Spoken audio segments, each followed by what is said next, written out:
Okay, there we go. I think I finally got it right. And yes, okay. I think we are good. Let me minimize that. Get my chat window open. Okay, there we go. I think I finally got it right.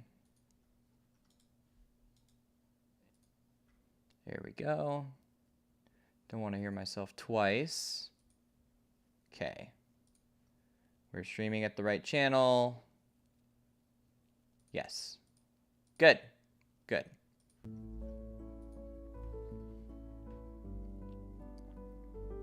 Okay. Let me just post some links.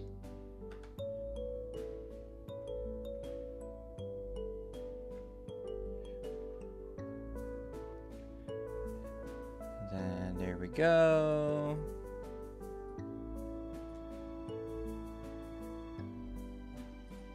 Then this forwards to the correct link.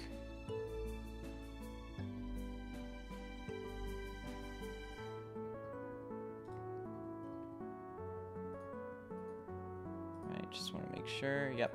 Okay, very good. Very good. Okay, I think I am ready to go.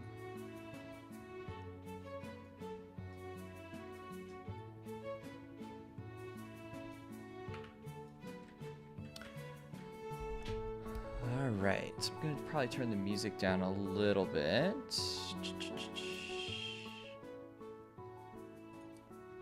Maybe I can turn it back up just a little bit for you guys. There we go.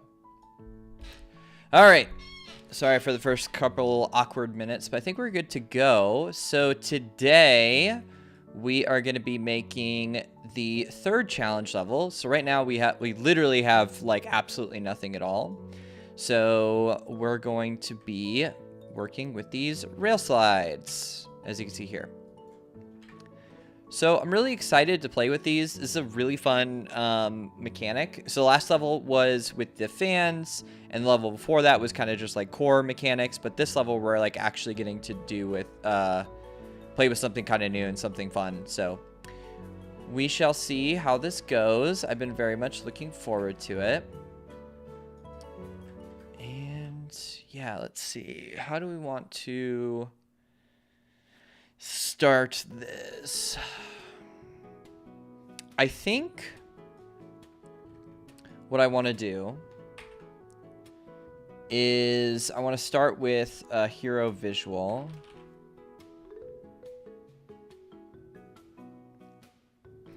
Hi, cheese. Yes, more space level design.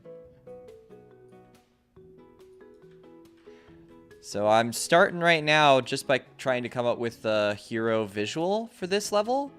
This level makes big usage of these wheels. So I want to try and see what's something fun that I can kind of do with this. Oh, maybe I could just do a big one that's like ghostly. That might be a good way to start. Make that kind of interesting. And let's see here. Where is that material? Do I have... Ah, that's what it was. I had transparent selection off. We'll get that.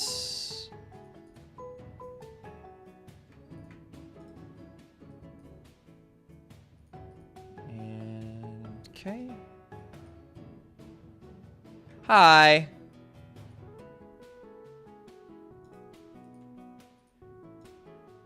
We are making levels.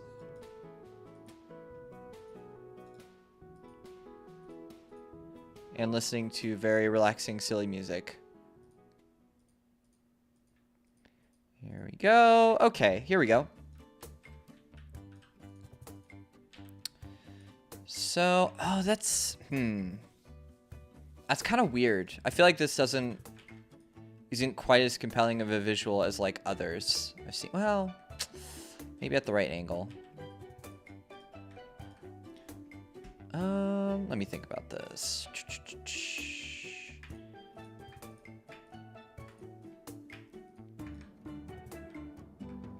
Nice, nice.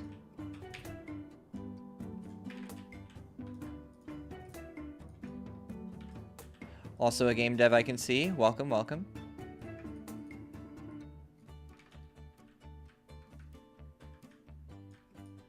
Okay. Let's see how this visual looks.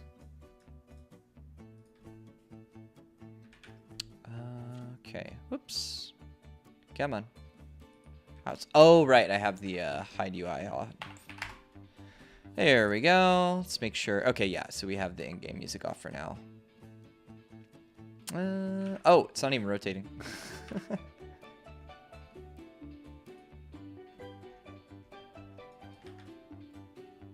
Let's see here. Do I not have a speed set? No, it has a speed set. So why is it not ticking? What am I missing here? That's weird. If I just grab a... Do these spin? Okay, yep, those are spinning. So what did I do with these? How did I mess these up? Yep, they're set to movable. That's good. Where in the world is... What is not ticking with this?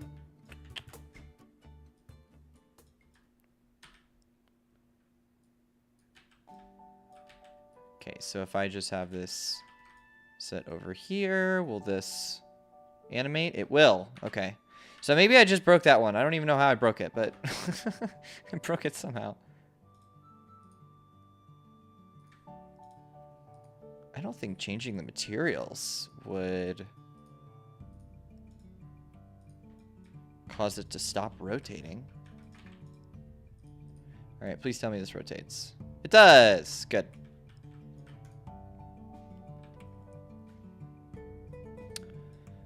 All right.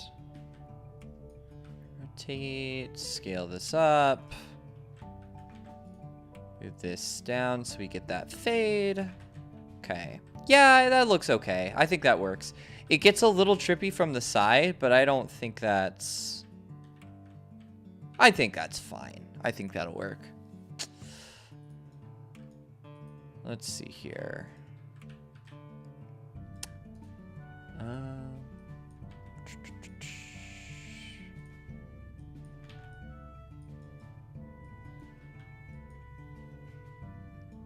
Where does this fit in universe? This is a challenge level.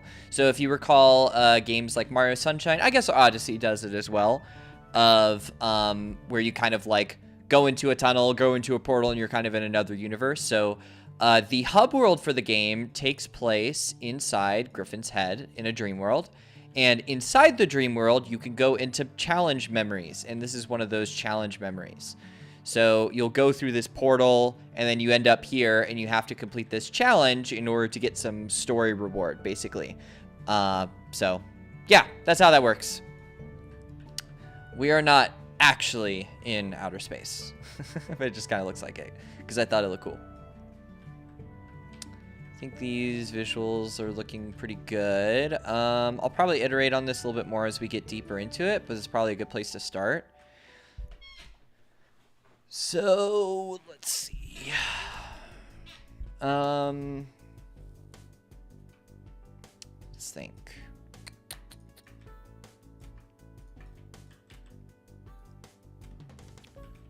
And we are listening to the soundtrack right now that is from a mobile game that we released. It was actually aimed at like pretty young kids, so it's like kind of silly and kind of goofy. I still like it, but it's definitely on the silly, goofy side. There's a lot of music in here that's more relaxing, some that's more high-paced. This is kind of a remix of one of the worlds. But it's actually one of my favorites from the whole soundtrack. Okay, so we're getting somewhere. It could be cool to have one of these from the ceiling. And in case I haven't stated already, what I'm currently doing is working on a key visual. This is how I tend to start every level that I build. I didn't start them all like this, but I'm starting to make this a habit of starting with kind of like a hero visual or some sort of focal point to get the player looking being like, oh, I want to go there, or I need to be there, or something like that.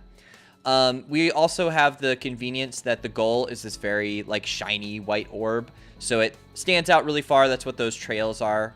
Kind of grabs your eye quite easily. So I'm trying to figure out how to dress this and make this look a little different from the previous challenge levels. Trying to see if we can maybe do some that come from the top, but I don't know if that works. It's kind of interesting though.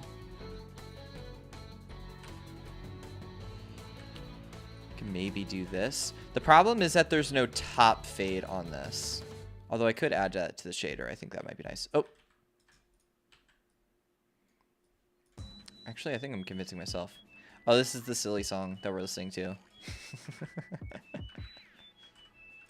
This is one of the meme versions. Let's see. I am not getting my selection handle. I hate when Unreal does this. I don't know why it does this. I think they used actual cat samples for this too. There it is. Okay.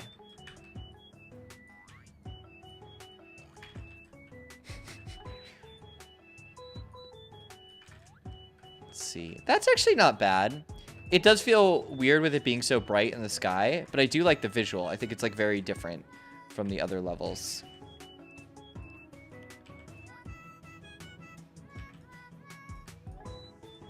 I wonder if I can edit the shader to have a top fade. I think that might be a good way to go. This soundtrack is not part of the game. It's part of here, I'll show you what it is.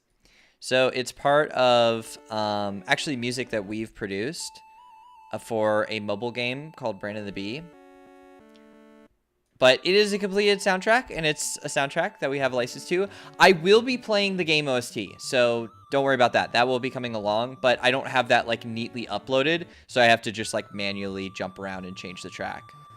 So it's kind of easier to put this on.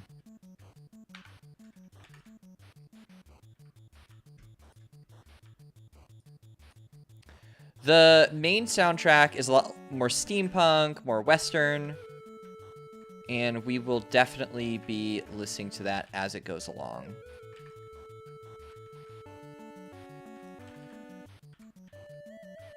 Okay, I'm liking this. I think this is kind of interesting.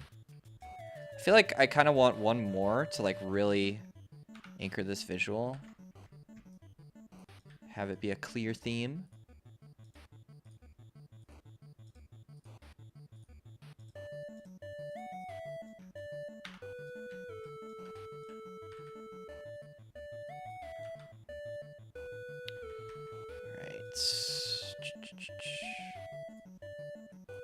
Let's put this one from the bottom, like so.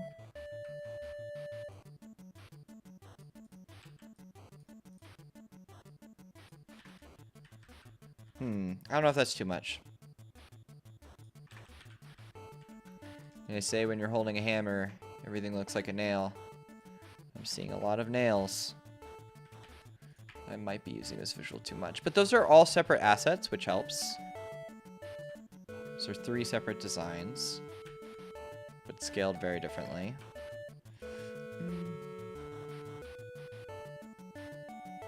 I almost want this one.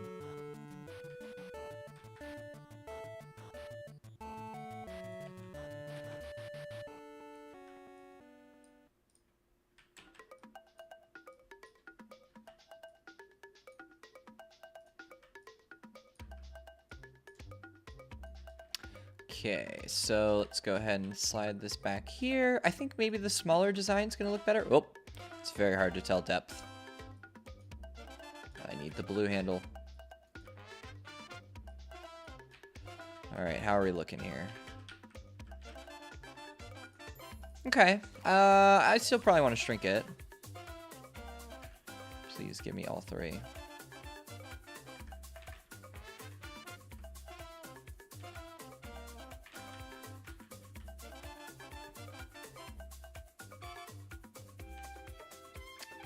All right.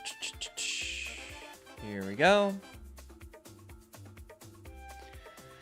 See how this looks. Whoa, that's a very different FOV. Oh, yeah, I see. Definitely should have been building with this FOV, because I'm going to probably space this quite differently now. I think that's because I was taking screenshots earlier, so I adjusted the FOV to be a little more cinematic, a little more dialed in.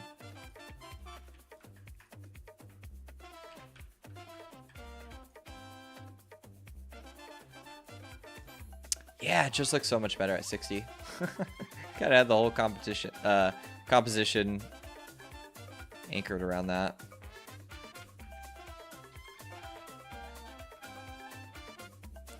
See if we can improve this little shader. So where are we pulling this from? Okay, good. It is its own material. I was a little concerned that it was not. Okay, let's see here.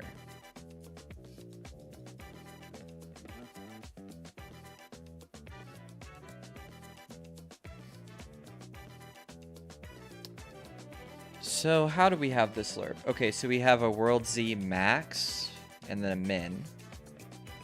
And then we get our Z, divide it, we get a value, and then we multiply that value by, okay, the triplanar map, okay. So then, this, I think this is just a smooth gradient. So I probably need to just always make gameplay first and deco. It's interesting how people build levels. Yeah, that's how most people do it. I totally understand that approach. It's probably a better way of doing it. But I've always preferred thinking about it more compositionally, because like when I think about a level, like I'm thinking about the mechanics, but I'm also thinking about how can I weave the level in a visually interesting way. I don't even know if the way that I'm doing it is like better. It's just kind of made more intuitive sense to me. But like you said, one of the challenges is that you run the risk of like getting lost in the visuals, and then the actual mechanical importance kind of falls to the wayside. So it's something to be aware of. So with this, so we have a linear 0 to 1 scale right now, and I want to change this, or how would I say this? The domain right now is 0 to 1, so I want to change it from a 0 to 1 to 0 and remap it, which I have pinned on my whiteboard over here that I reference all the time. Let me give myself some room, and we're going to do some quick math and then get right back to making the level. Let's do multiply by 2. What is it? Nope. Subtract 1.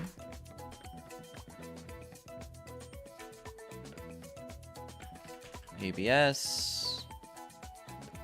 What else? 1 minus. Okay.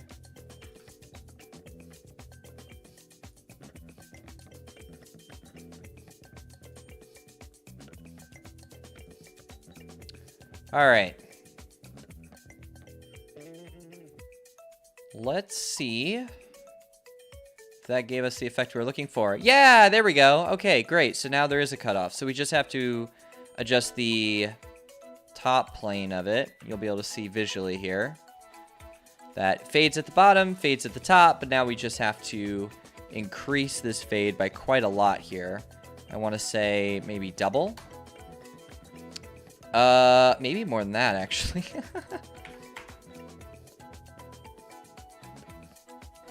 Yeah, there we go. Okay. So now we can see that this fades at the top, fades at the bottom. You know what? I think I am actually going to switch to game OST for now. I think I'm kind of feeling more Conductor Cat specific music. Go to assets, audio, music. Where is our music? Actually, we could just play the challenge music. Let me find that first. Music, challenge. Where is our challenge? Is it under core? Is it this? I think it's this. Yeah, here we go. So if you want to hear actual game OST, this is it. This is the music that plays during challenges. It'll put you into a trance real quick. Want to add a sector so we can set our planes. I want to say that it was like a red. It was like a red or orangish. So what I have right here is basically defining the min and max bounds for the world. So for like the glider, you can't fly any higher than this, and then when you fall below that height, then you die, kind of thing. But I'm gonna have to raise this death plane because I think it's way too low.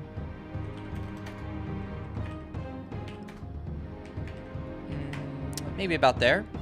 And then our starting platform. Let's go ahead and drag this down. Want this to be close to the death border, right about here. Because I do want the player to kind of be like looking up.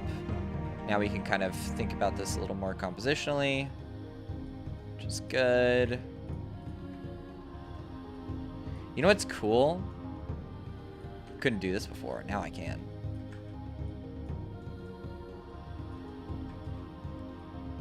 Look at that. Now you have the buildings look like they come out of the sky. That is super fun. Couldn't do that the other day.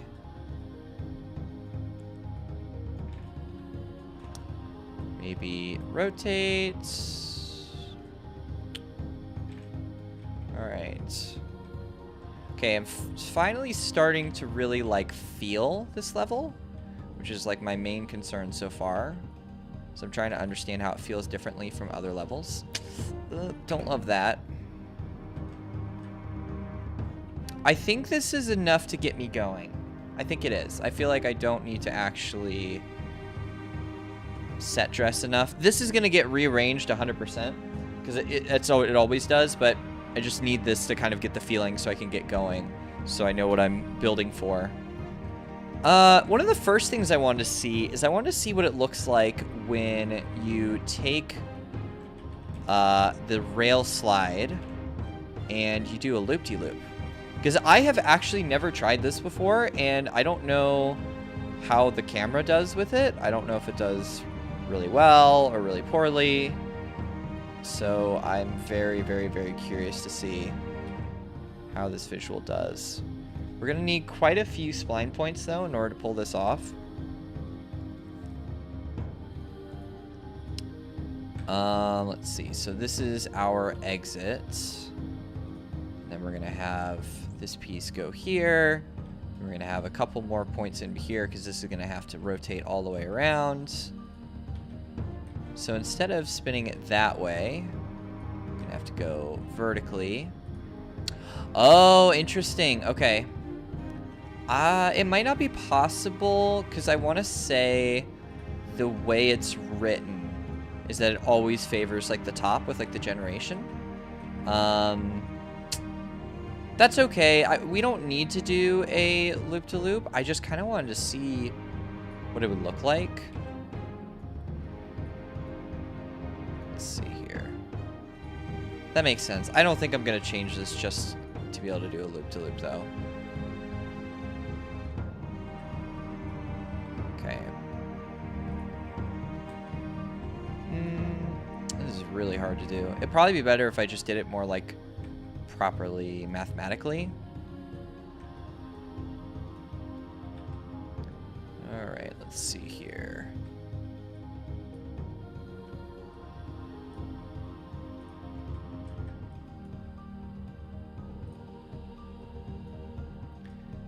It's loop-de-loop-ish. Ish. Kinda. It's getting there, okay. kind of wanted to give up earlier. I was like, is this even worth my time? Okay, yeah. This, I'm seeing the form of it. But what does this look like? I'm not optimistic. Whoa! That's crazy. Okay, that doesn't work at all. That's really bizarre. Okay, so like it does work. Wait. Oh, but I have like no concept of what's up.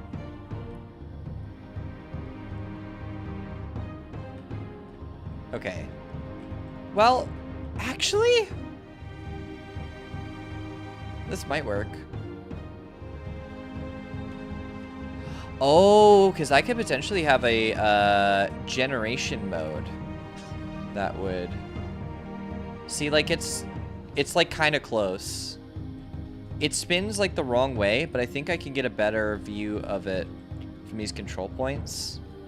Right. Okay. Here's what's going on here. So I want to make sure that that Z up vector is pointing this way. Z up vector is pointing this way. Probably increase the scale.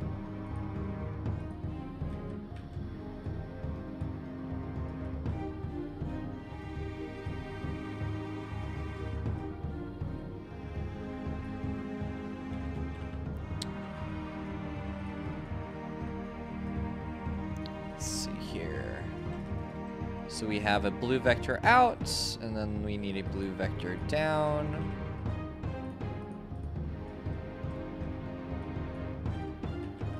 I think if I tweak the generation code, I could probably make it more visually apparent.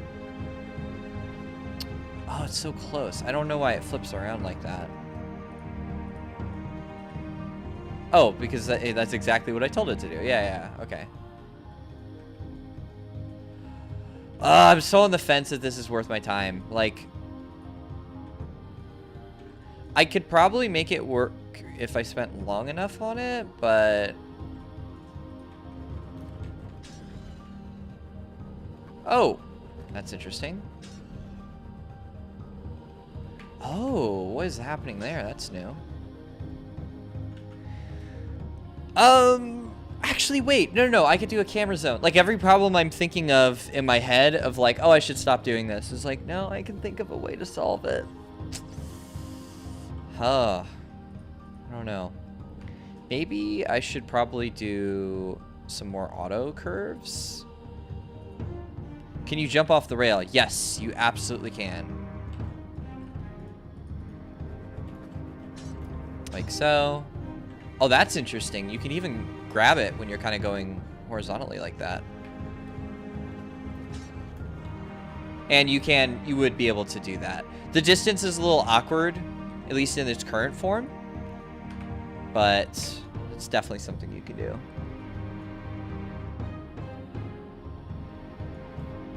Let me look at the... Where am I building the actual splines? Because right now it's always favoring up. And I want to see if this is a hard or easy thing to change. The tangents... I'm not really seeing any, like, custom stuff I'm doing to...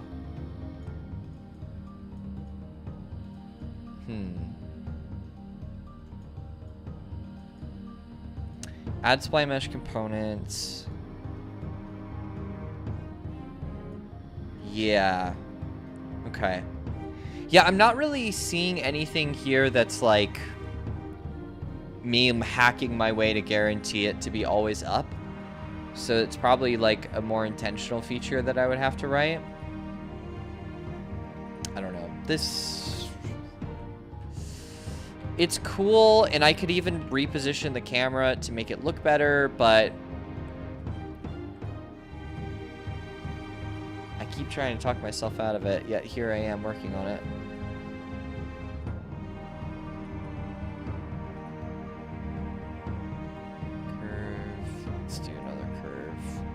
Actually...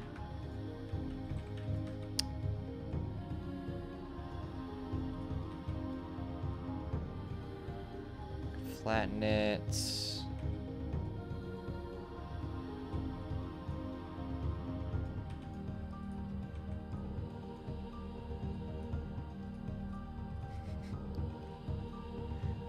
Maybe this will work. Maybe I should just stick it out and do it.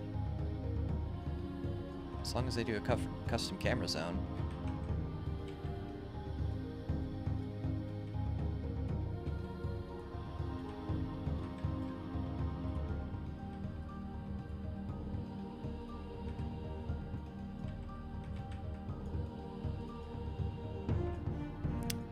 Okay, let's tweak the splines from this angle.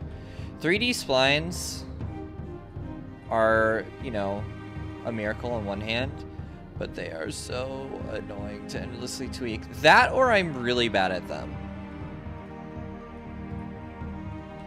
But you can just spend endless time tweaking these.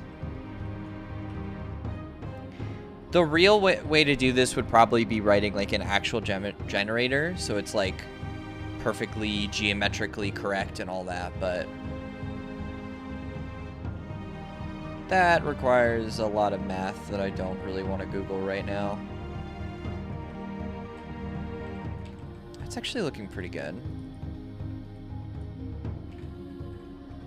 Looking pretty seamless.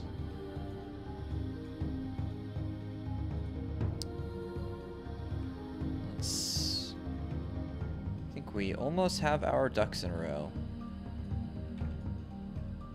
Yeah, there we go. Okay.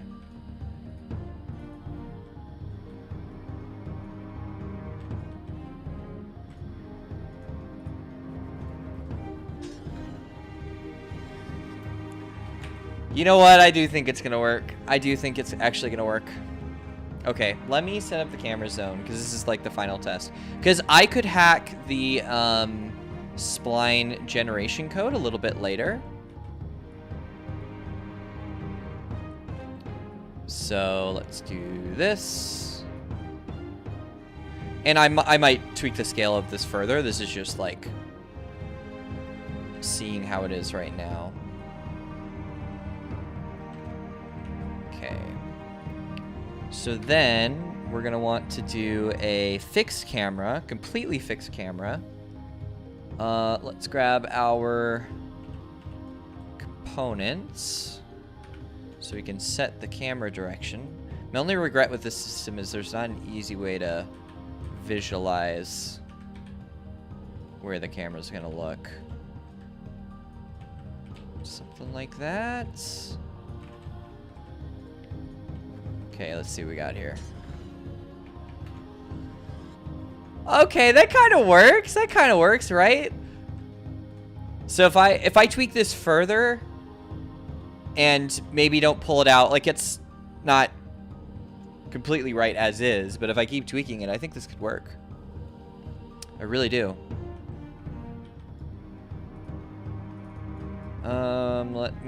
I think the scale of this overall should be bigger to make it feel more fun. I think that is the first thing that I want to do.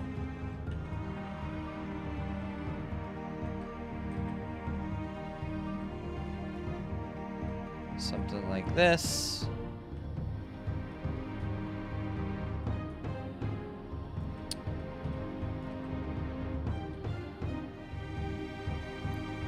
Then what about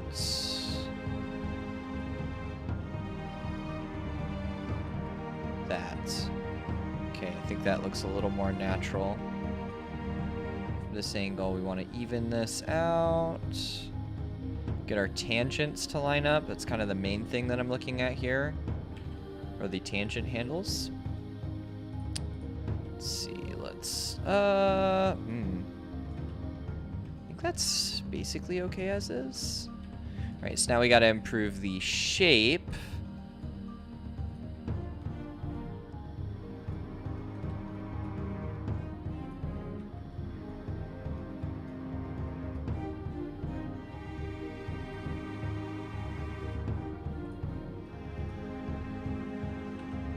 Okay. I want to say this should slide forward.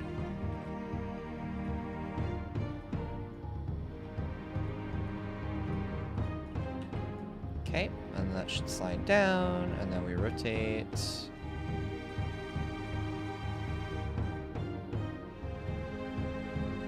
All right, how are we looking here? Yeah, that works. That works. Let's... Oh, yeah, and this is such a fun way to start the level, too. I really like starting the level like this. Where's our spawn location? I think I just left it somewhere. Oh, there it is. Knew it couldn't be too far. Yeah, because this is I think this is definitely a strong opening. I was considering maybe putting it later in the level as like a fun gimmick, but I think this is a great way to be like, you know what this level's about. It's gonna be awesome.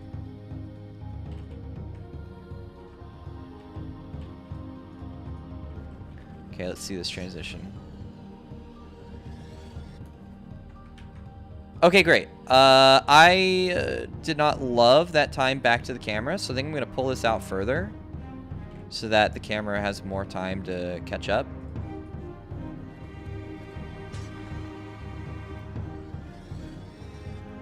Oh, that's awesome. That's awesome. It's kind of like Sonic.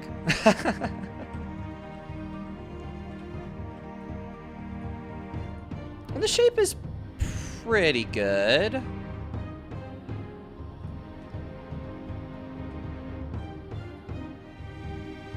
It's still too.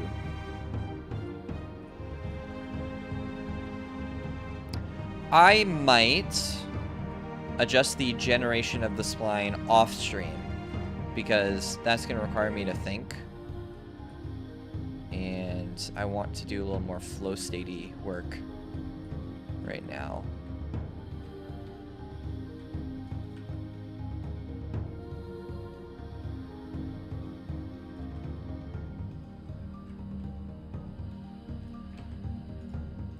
If the player really just wants to, you could 100% just do this.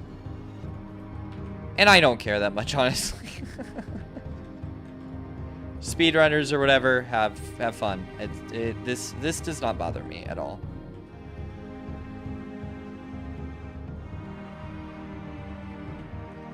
Okay, so blue vector up. Did feel like we were a little sideways. The roll a bit was not exactly what I expected. Oh, there it is. There it is. Okay.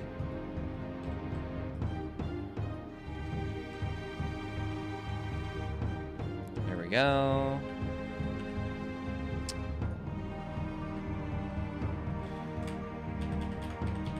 Okay, yes. And then that behaves the way you would expect. Alright, so then how do we make this interesting? We can change the music up too. We've been listening to this long enough. It's a nice loop, but even loops get old. This is the normal Dream World music outside of the challenge.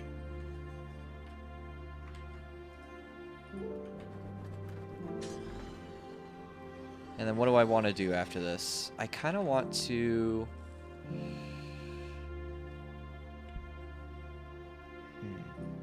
think about this.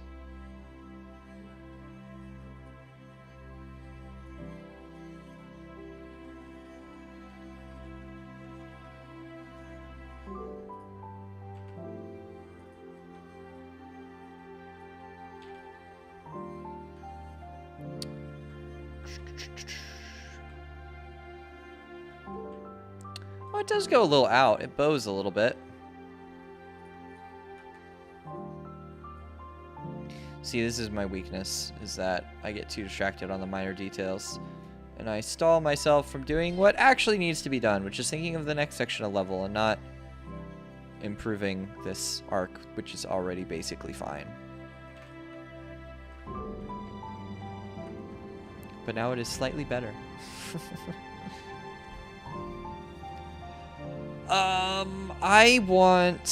I think I kind of want to bring one of these in, but not a ghost version, like an actual wheel version. Is there any interesting platforming we can do with this? I want to say no, but it's not going to stop me from trying. Should make a fun gimmick that where what looks like a normal bar makes the cat rotate around the bar. Oh, I see what you're saying. Okay. So, like, you hop on it, it looks like a straight path, but you're, like, spinning upside down. Oh, okay. Okay. Yeah, that's a good thought. I wonder what you could do. Oh, you could almost, like...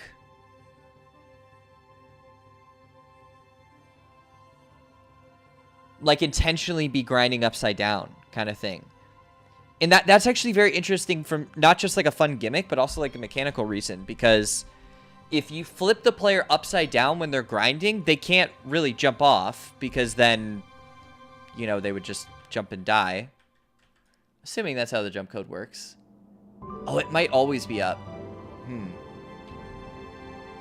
Okay, this is a great idea, though. Let me see what we can do with that. So if I just get a new slide rail... spell.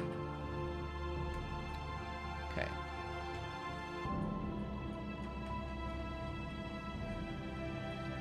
So could I literally just...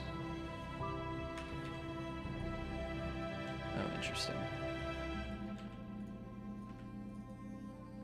Oh, so if I do it like that, then...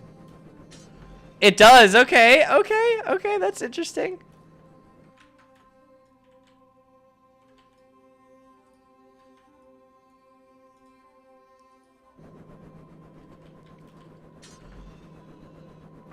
So we would need a camera angle, but we could definitely make this work. We could definitely make this work. I could almost see like a 2D section. Oh, that could be so sick, where it's like one section you're on the top, there's like a rail on the top, and there's a rail on the bottom. And then I could just add collision. Fake! Hi! I'm making levels. We're listening to relaxing music. KVO just had an amazing idea with these rails. And I'm trying to see if we could do a fun thing where you could almost do like both of these. And then have like a fixed camera angle. Oh, this is so interesting.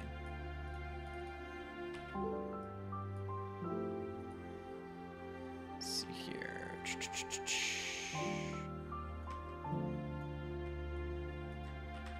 Okay. Let's see. Okay, so that would probably work. So then what I need to do is... what do I have to do? Not locking location, because it needs to follow the player. I will override the spring arm length. Oh, I might have to write a custom camera thing. I'll do that off stream, but like for now I can still test it. And then... why is the scale so weird? Man, it's really making me work for stretching this. Okay, let's see if this is interesting. Nope.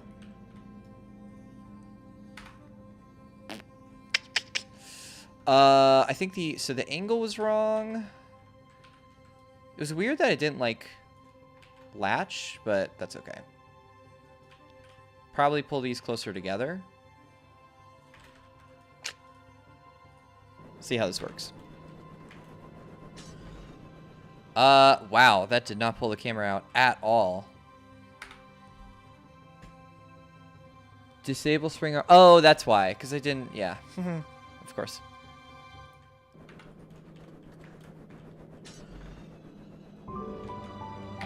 Okay, now I'm really confused.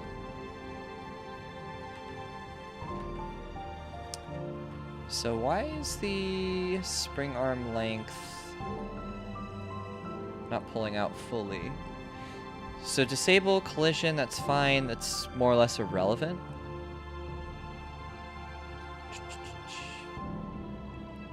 I'm gonna switch the track as well. Let's go ahead and let's jump to the, actually this is the overworld theme for this particular level. Let me go to level 3. Yes, we'll play this. A very fitting theme for this kind of level.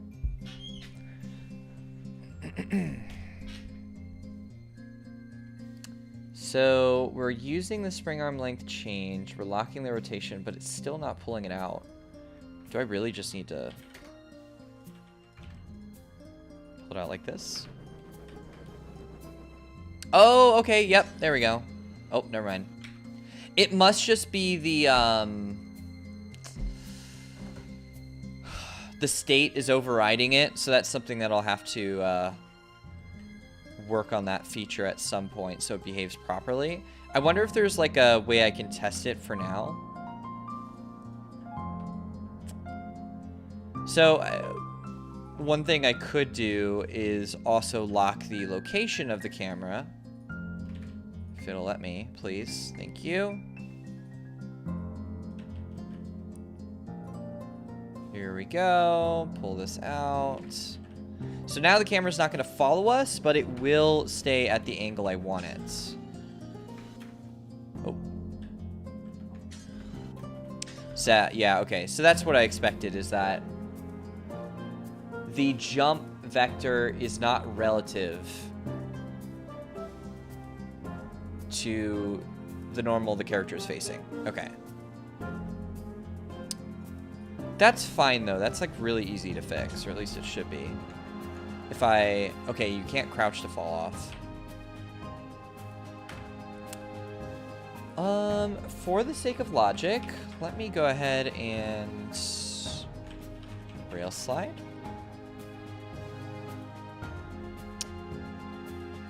Griffin state. Okay.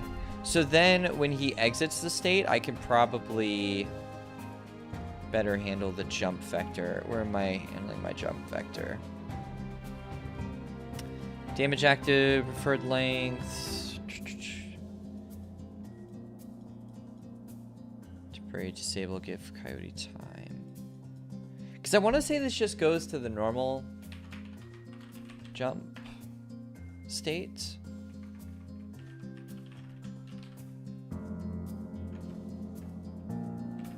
Oh, it's ground jump.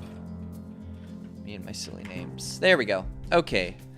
Ground jump, and then we have the... Or are we playing the emotion? Okay, so we're literally just using the native jump system, which doesn't give me a lot to override. It's pretty unfortunate, actually.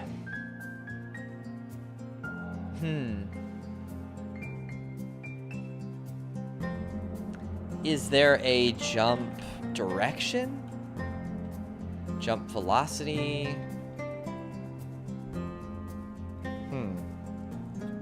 This is tricky.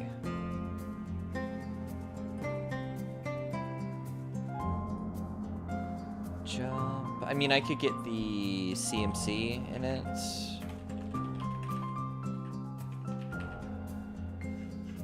Because that might actually have our jump.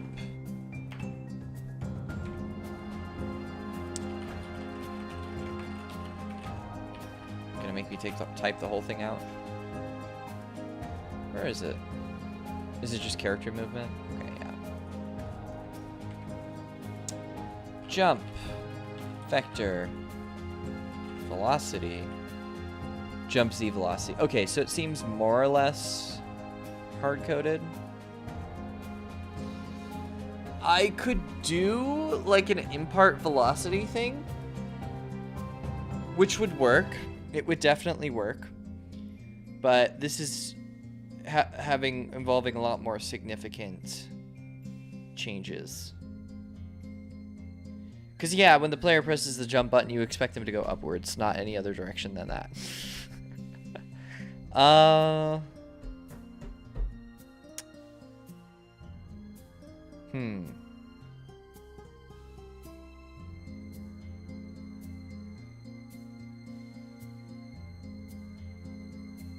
That's tricky. I don't know.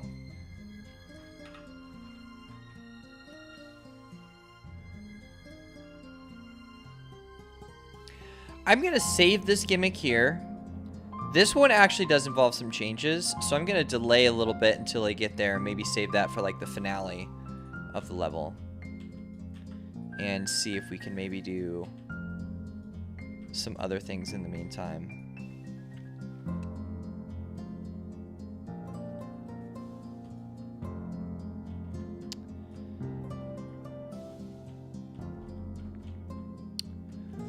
I think it would probably be good to have a break for the player before we do anything more.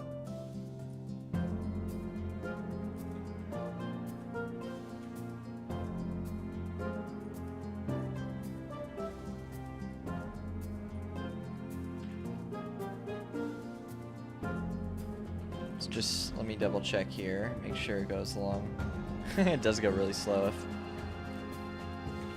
Yep, and then we could get some nice momentum if the player wants it.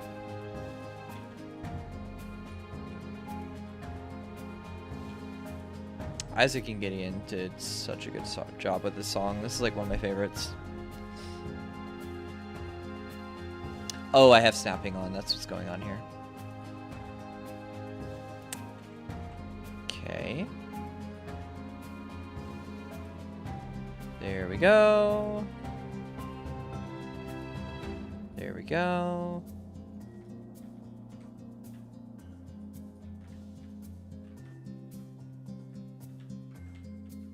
Yeah, this is fine. Yep. Not super exciting, but we're off to a pretty basic start here. So we start with a visual flare, and then we're going to transition into a couple jump presses. If the player just jumps directly, they should be able to have enough speed to just keep going. But then alternatively, if they would want to be a little slow because they're just like a little nervous, that's totally fine.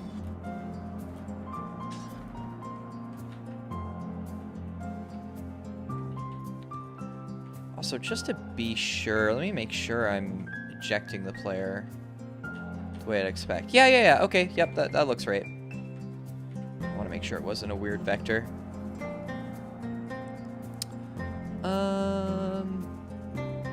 I could do a spiral up, but how do I avoid this level from just being like a long series of gimmicks of being like, and now we're doing a corkscrew, and now we're doing a tornado, and now we're doing all these things? Because that's not really interesting. It's just very surface. Because right now, basically what I can ask of the player is jumping timing, speeding up, slowing down.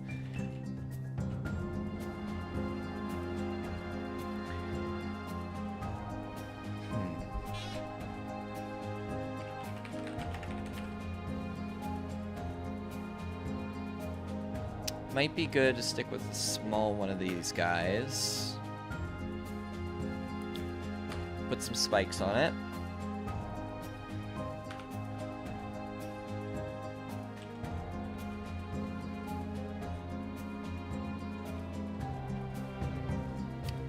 I could see developing a pattern. This could be kind of fun. So we have pattern like so. And then maybe the next one. Actually, I could space this evenly. Well, is this even? No, not exactly.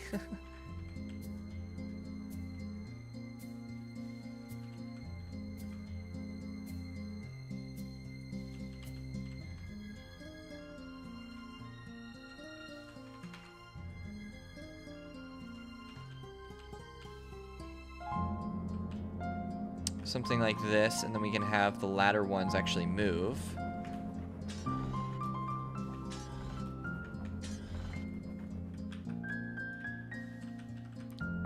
This works, but I would need to give the player more time to decide, like, what they want to do. Okay, this will work, though. This will definitely work.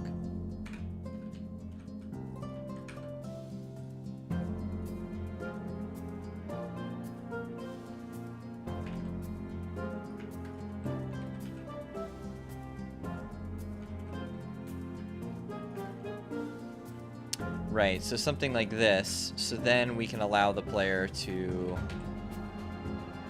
actually change their speed and it make a difference. Because if it's too close, you're going to just feel too cramped and it's just going to feel awful.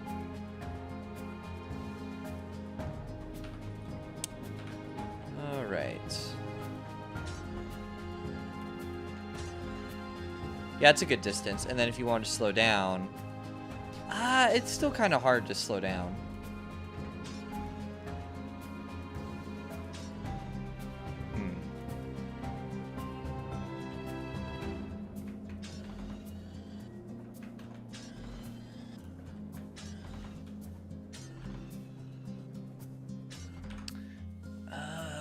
It does feel like it needs to be longer. Definitely feels like it needs to be longer. Let's see here. What folder am I looking for here?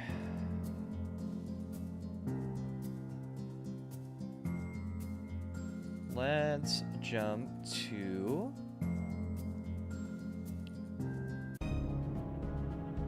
level 4. Oh, did I stop playing it? Come on. There we go.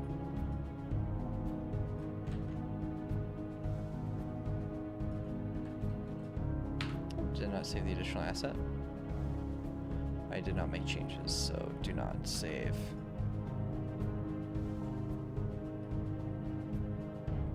That's true. I hear what you're saying. Like,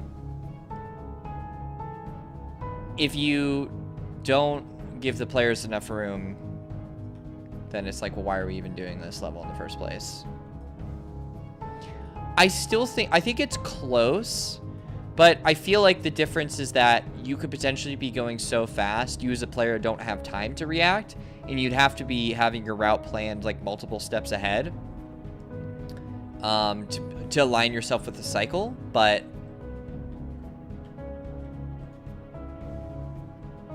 I don't know. I think that would require a lot of testing.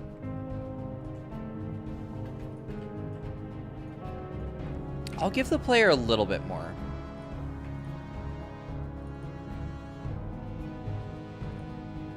Something like that. A little more grace.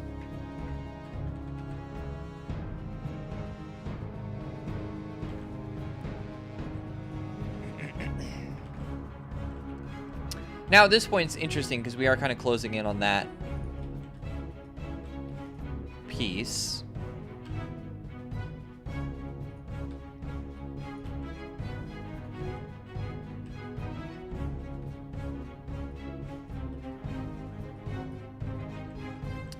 Let's see here. Oh, can you...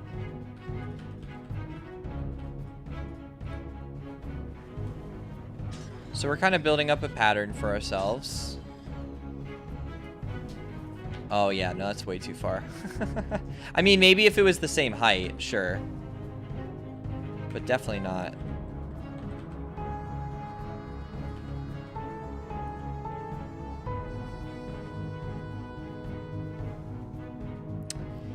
Yeah, so the interesting thing is I've always kind of seen this as like mid-core. So not super, super hardcore, but I have noticed that like the main appeals for our game with like, oh, it's a cat train game, which it is, attracts a little bit more of a casual crowd. So I'm trying to find, I don't want it to be too challenging. I want it to be okay for people who are like moderately experienced, low experience, but I am planning on amping up the difficulty. I do want to add an accessibility mode a la Celeste, where it's like, you could turn it on the options menu. It gives you like a disclaimer and says like, hey, by the way, this breaks the game, but if you need it, go for it. That just gives you infinite glide. This hit me the other day when I was thinking about it, because we do have a glider in the game. Oh, don't want to jump in that. So we do have a glider in the game that, you know, sends you down if you don't have any speed buildup. But we do have a feature where you can just turn on infinite glide. Like so. And this allows you to completely cheat everything. It's really fun. It feels great. So I might actually just put that in the options menu and just say, hey, this is the accessibility. So like the player gets through this. They're like, I love this part. This is so fun. But they're like, I can't get past this part. Or I just need a little help. They could do this and then catch themselves to get here. So that it basically lets them, it puts it completely in their hands. Which I think is kind of nice. I'm actually super excited about that being an accessibility feature. I just thought about that the other day. And I was like, oh, that's like such an easy slam dunk for us.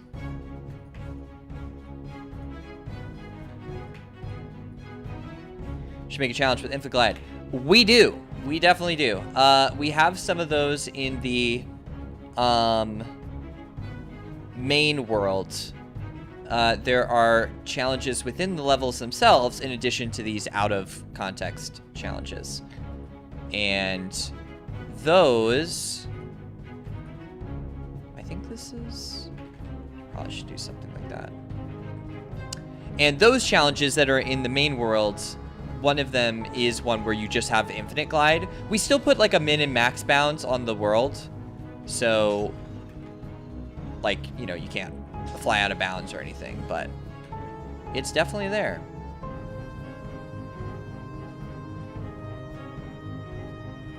You know what would make this feel better? A medium floating platform.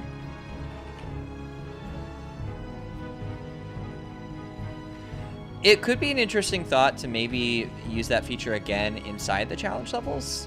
Also, the hub world does give you infinite glide. So there's that.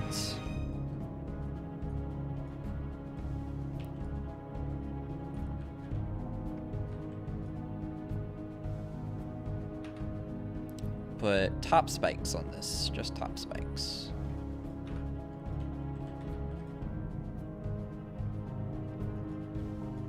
I wonder if I could just...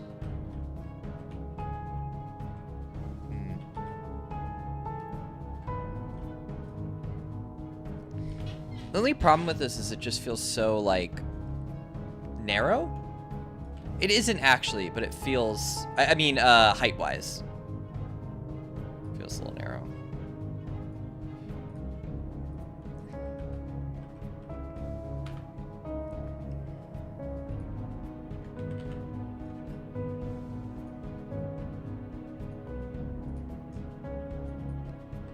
Can I double it up?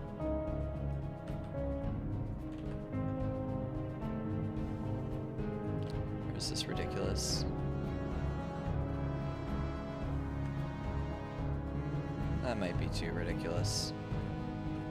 In the dream world, we can cheat some stuff like this and do things that don't totally make sense, but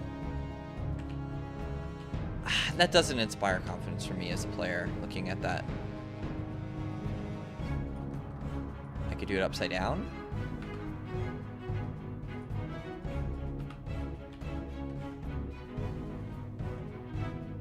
You know what? I could live with that. I would probably turn the spikes off. Go up. Whoops. Nope, I duplicated the component, not the actor. Now that was an actor duplication. Okay, good. Yeah, there we go. A little sandwich.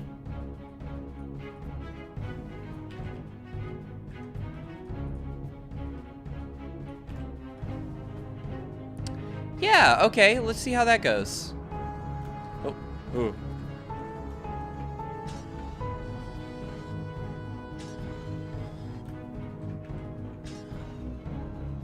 Yeah, that's good. That's good. It behaves the way you'd expect. It gives the player, like, comfort where they kind of, like, overshoot. They don't have to be that precise, because it will literally just catch them and save them.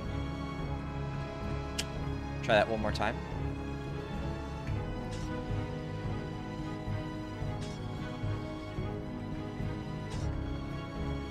Yeah, that works. That works. I like it. Okay.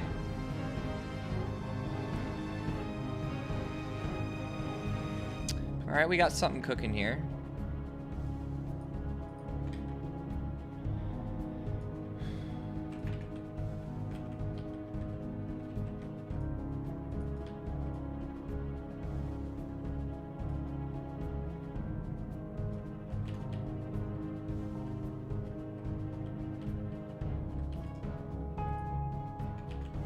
I think we can ask the player to probably do this again. I don't think that's completely unreasonable. And then the difference this time is that it's like, oh, it's more of a surprise. Because the other one, you had a little bit of a look ahead, so you're kind of like, oh, I know this is coming. This time you won't be as prepared. It's like a, but still going to be the same input. Let's see here.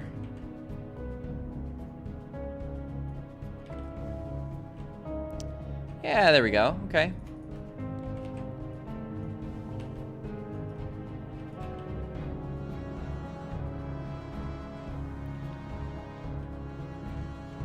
Probably should have copied that exact spacing, but oh well. Maybe I can just do that. Just to keep it cohesive. Oh. My bad. Bring this over here. Oh, let's make sure we rotate from this pivot. Okay.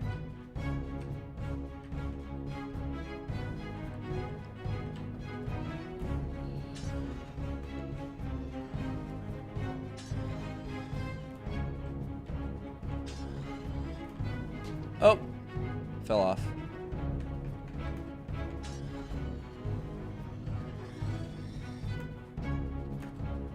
Oh, messed up. I was trying to jump again so I would have the momentum from it, but I didn't commit.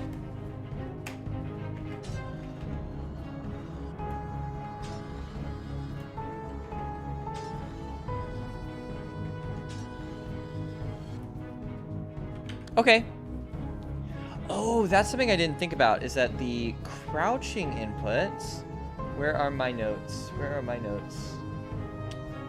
I thought I had some accessibility notes written somewhere.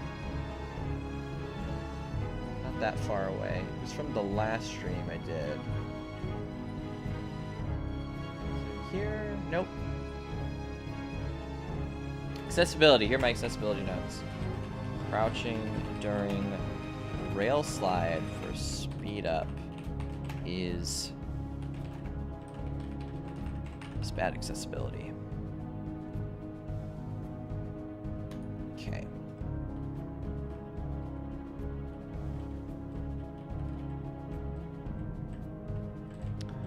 Alright, so we have a pretty basic start so far, nothing too crazy. I've never really asked the player to make a jump quite like this in the overworld, so it is a little new, but not all that new.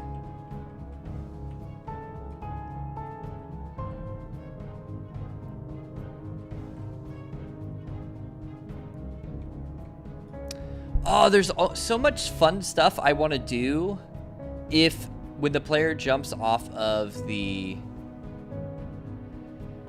rail slide, it follows the normal of the surface that they were on. But I might need to dev that like right now, because I have so many ideas of things that I want to do that are very dependent on that. Let's change the music too.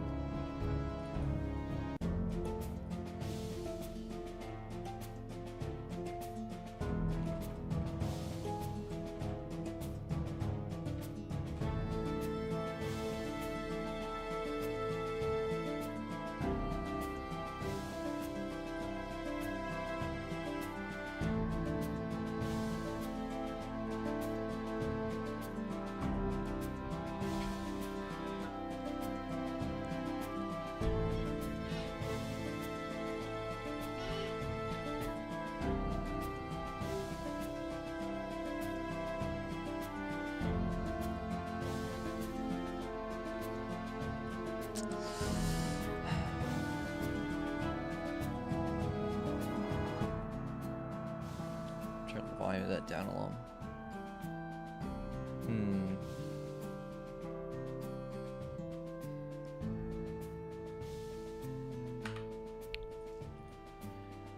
Is there any way around this? Because this state can transition into ground jump.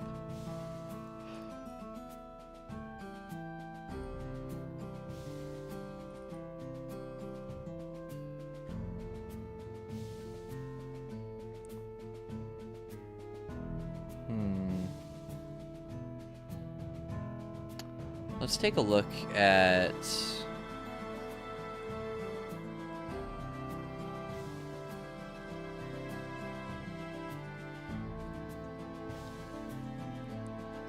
Okay, so the jump routine is kind of baked deeper in.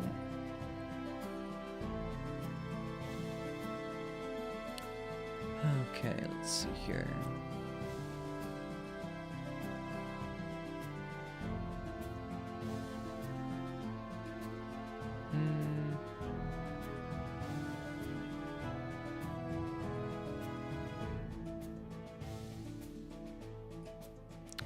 Press jump.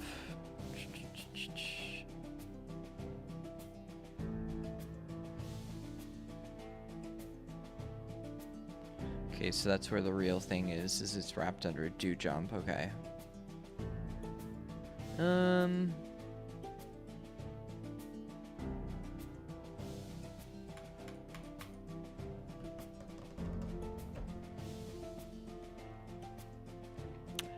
I could write an override to change the jump direction, but there's nothing easily exposed.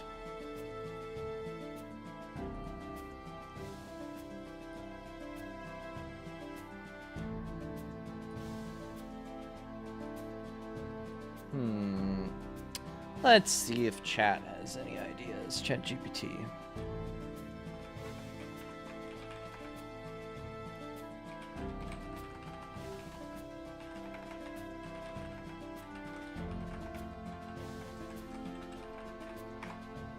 I want to see what this looks like.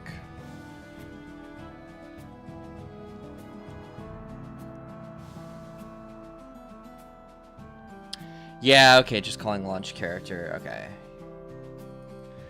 How would I do this though? Because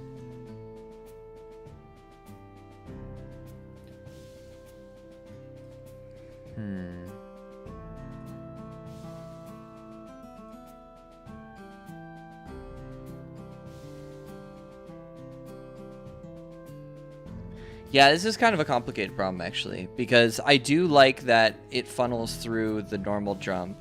Because of the normal jump, you get that variance. You could do like a smaller versus like a larger. So we get that native functionality by just, when you exit the rail slide state, just going into the ground jump state. But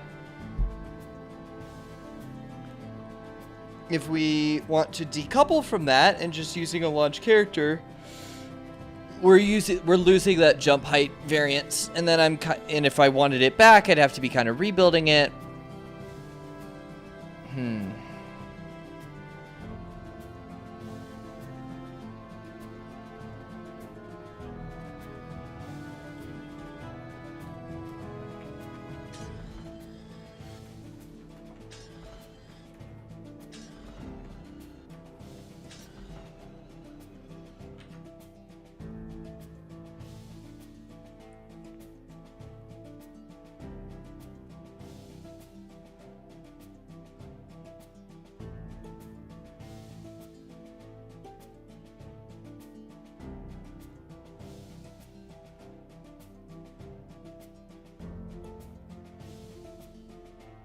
I'm a little stumped.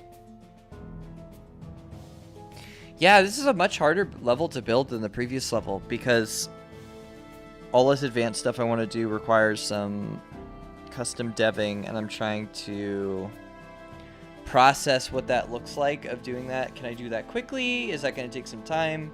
Should I do that on or off stream? Also so tired for some reason. I don't know why I'm so tired.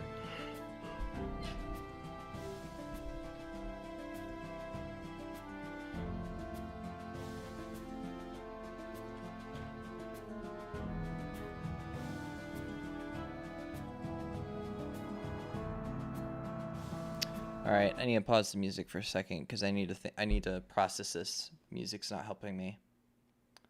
So, are you a solo dev? And if you do you have a team making music assets? I am not a solo dev. So, I have a team of 4, myself included. So I'm the director. I do all the engine stuff, code, level design, you name it. You know how it goes. Most of the stuff you would expect of like a solo developer. But I do have one dedicated artist, and she does all of the art assets, 2D assets, illustrations, UI assets, like anything visual. She made it. The only part visually that I touch is kind of like the animations. And then for music, that is between 2 people on our team, Isaac and Gideon, and they handle all that for me. And Gideon does the sound design, and then Isaac also writes the story. So we all kind of, complete. But most of the work that I do is like actually in the engine and putting stuff together, kind of the stuff you would like normally picture with like a solo developer. But yeah, that's our little team. I'm sorry for the music's off, by the way. I just want to think, what does it look like to actually add this feature? Because I do think this feature is pretty useful. I could have an override to check what state it's coming from, and then if it came from a previous state, I could like impart specific. I could inject some extra data into it. It's a little weird. It kind of breaks the whole promise of the state system, but I think it should probably work. I would want to do, instead of jump, I would want to do a launch character.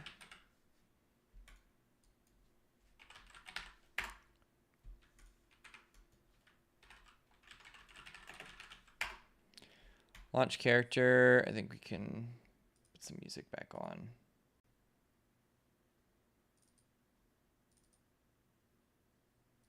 Listen to cutscene music, maybe?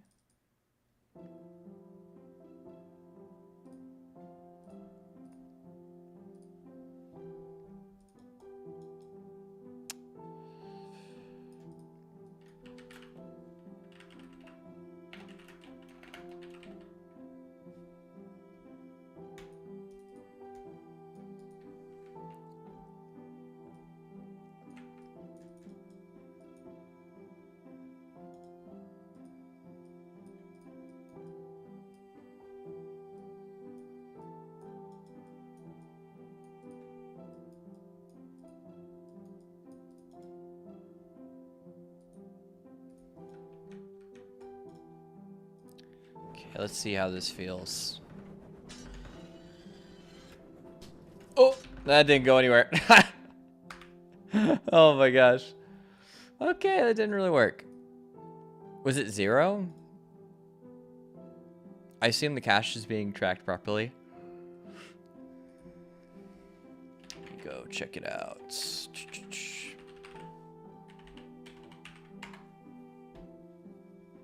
I realized how simple this song is. This is like a 40-second loop that I would be playing too often.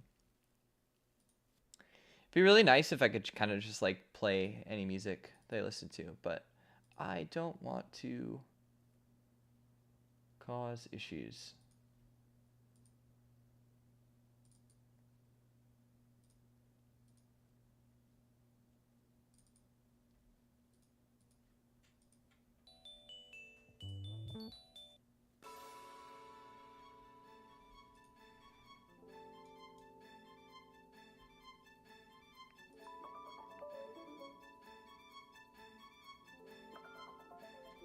So what are we looking for here? Default.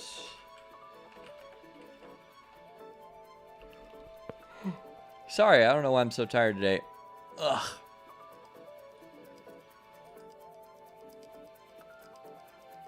No, it should be managed. So why is launch character not really...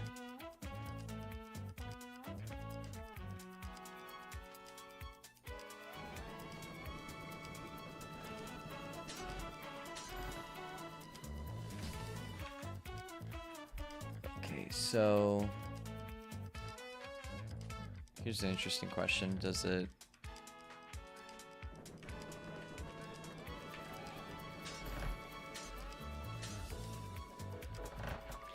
Yeah.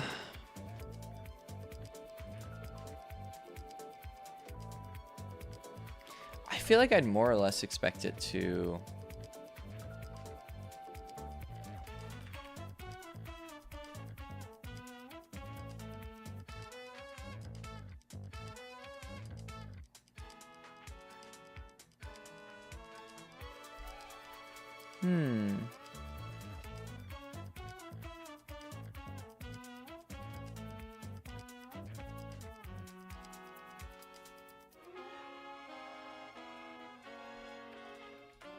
Maybe not a launch character.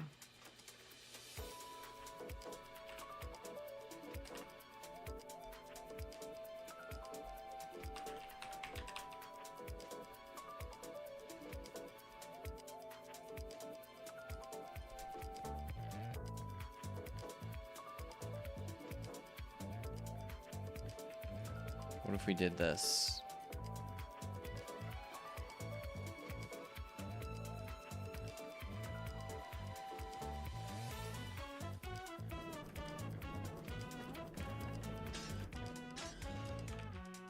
Oh yeah, I don't know what I'm doing. I can just test it in place because I'm overriding just the jump state itself.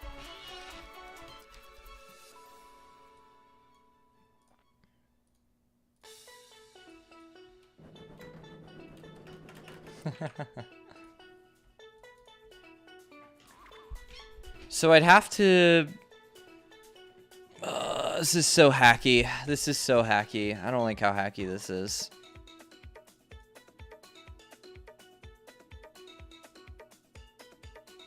This is also really hacky. What the heck?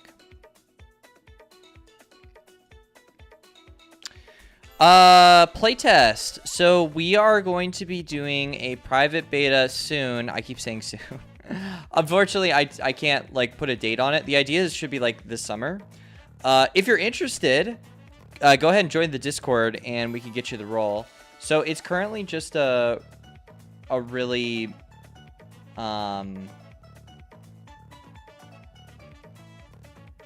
like low-key thing. We won't do it through Steam or anything like that.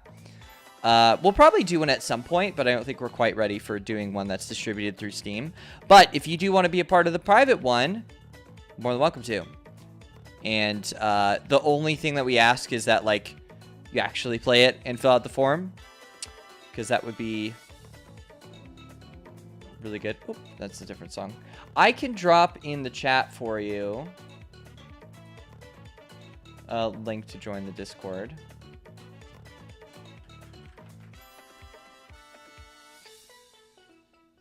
Give me 1 second. Just gotta go here, chat, and let me find.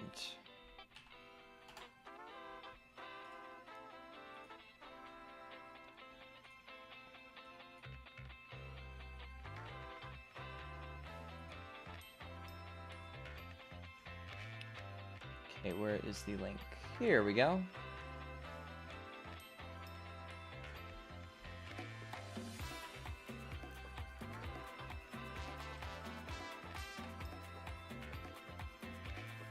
That will get you into our Discord if you're curious, if you're interested.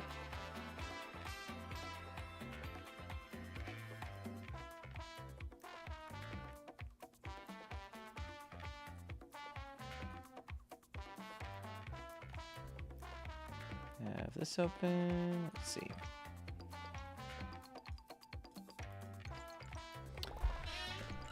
This is so frustrating because I do feel like I have to be able to figure this out in order to like actually build this level, but this is a pretty substantial change and we've already done a lot of level design assuming these exact numbers, and I'm scared to like tweak them because I don't know what will happen.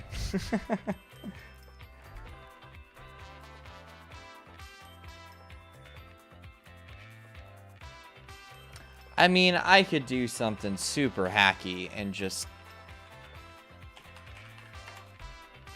multiply it and just guess, but this is... Oh. You know what? I have a way to test this.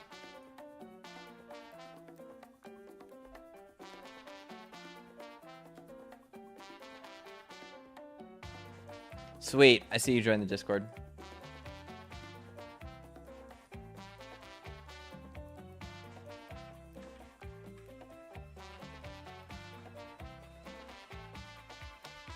Okay.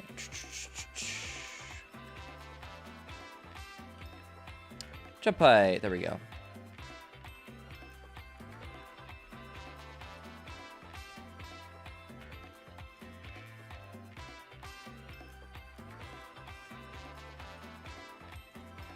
Okay.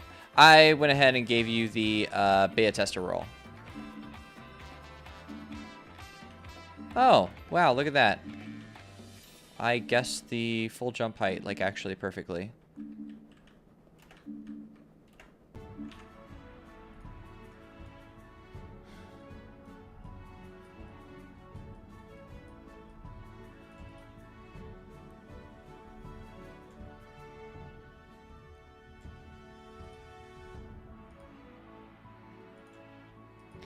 So we will do a ping in the Discord when the beta comes out. So as long as you get the ping. Sweet. The Discord's definitely like a good place to be because that's where we give all the extra updates. We are finally going to be posting our new trailer too on YouTube on June 2nd, which is exciting.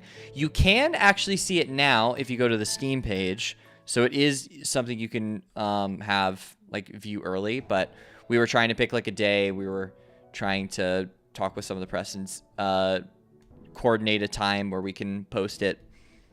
But if you do want to see it early, it is currently available on Steam at train.cat.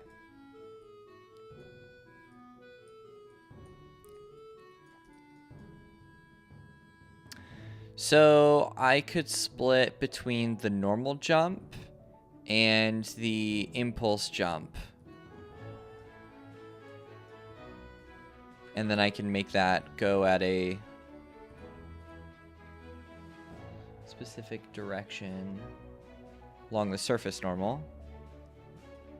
So then I just need to find what the surface normal is and then feed that data over. Oop.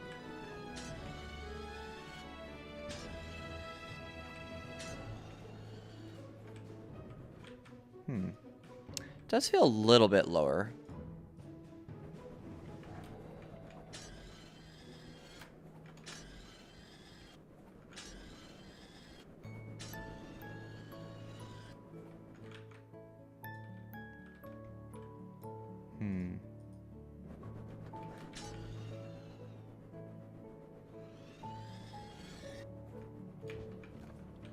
Oh, yeah, it's so much lower. Like, you can really feel that.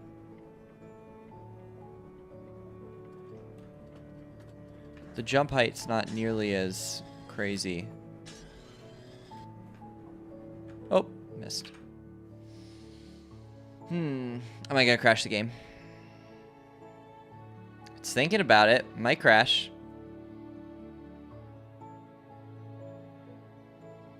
It's really thinking about it. It might crash. Yep, there it goes. Oh, well. Okay, so the magic number was 1.5 times the default. But again, that behavior is so different than what I had before. At least the height is a little more consistent. But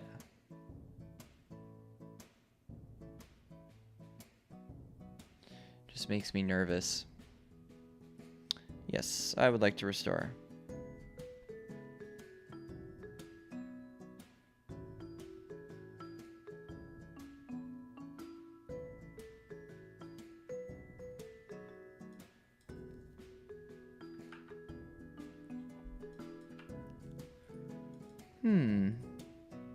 Oh, it reset my FOV too. So that's 60.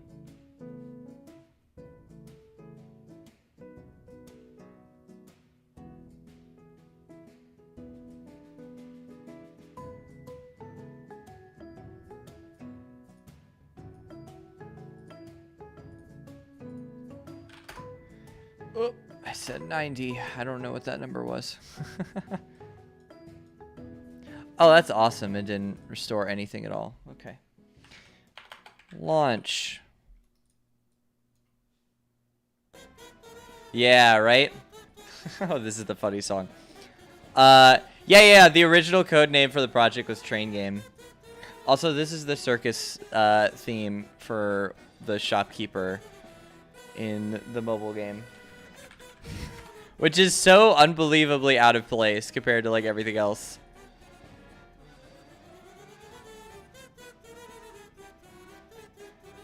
Oh, hi. I assume you're coming from Nix's stream at this time with this music. Hi. You raided right when it was playing the circus theme. That's funny.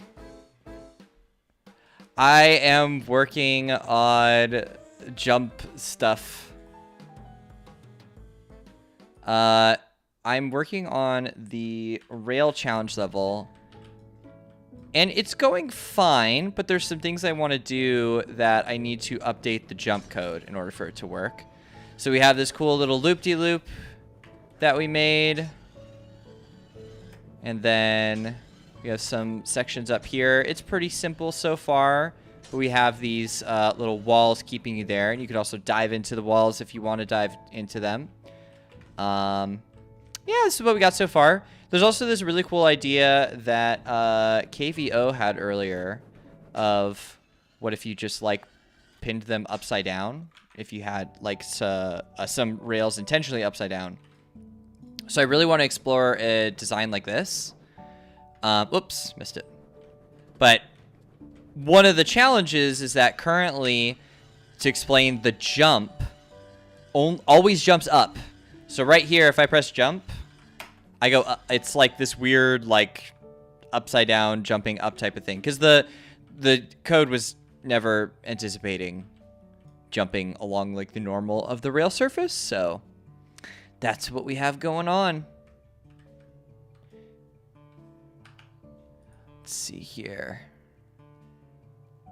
Right? Yeah, it was such a good idea. I'm so excited to, like, use it. I just have to, like, figure out how to pass the data over.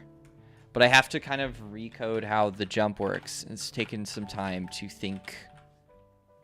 Default jump velocity. Because I can do something like this. I think the... Oh, it was in parts. I think that's what it was. No, this is fine too. Never mind. 5. Absolutely. Yeah, I realized that. Like, what is this game? What is this goofy thing? Well, currently we're not listening to the actual soundtrack. So let's go ahead and put the actual soundtrack on for the game. Here, let me get the music switched over. Okay. So this is Conductor Cat. Can show you what the normal levels look like. It is a 3D platformer adventure game where you're gathering scrap, building mechanisms, and traveling aboard a train. So what you're looking at right here is one of the challenge levels that takes place inside the head. That's kind of why it looks like a galaxy and it's a little more abstract. But this is what the actual world looks like. So levels could be quite large. I'm going to go ahead and fly over here and drop in. And spawn the train. Just had to restart the editor, so a lot of the shaders are recompiling and such.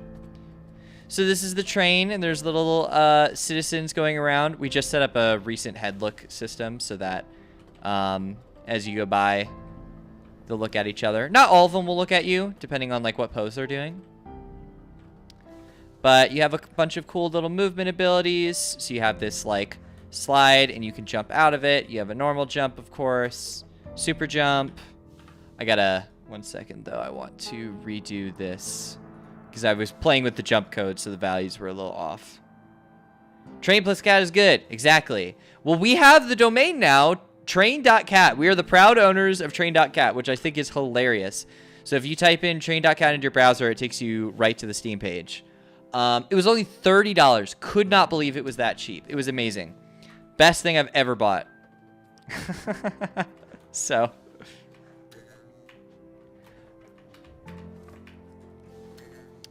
yeah, this is a lot of what the gameplay looks like. Basically, the story is Griffin ran away from home when he was very little.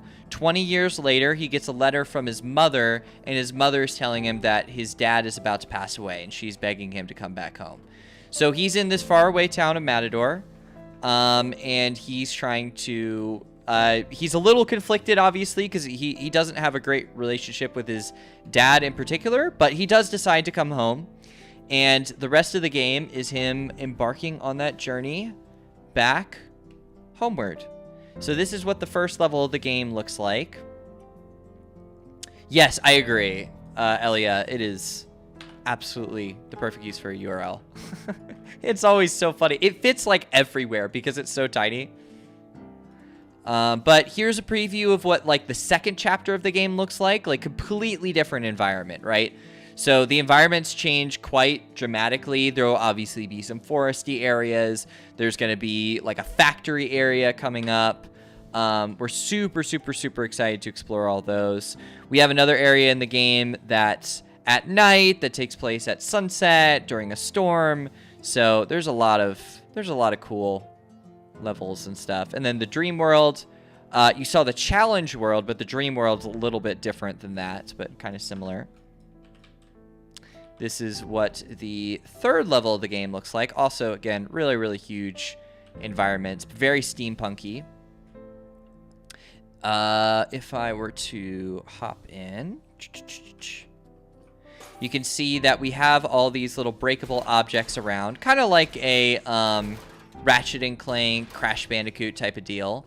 And if you break them open, they have pieces of scrap inside.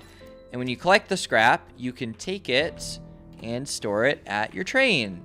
So if I walk over to the train here, I can store it, and then now that the scrap is stored, I can build with it. Again, apologies for the slowdown. It's because it's an engine. It's stuff that you would not play in a standalone build.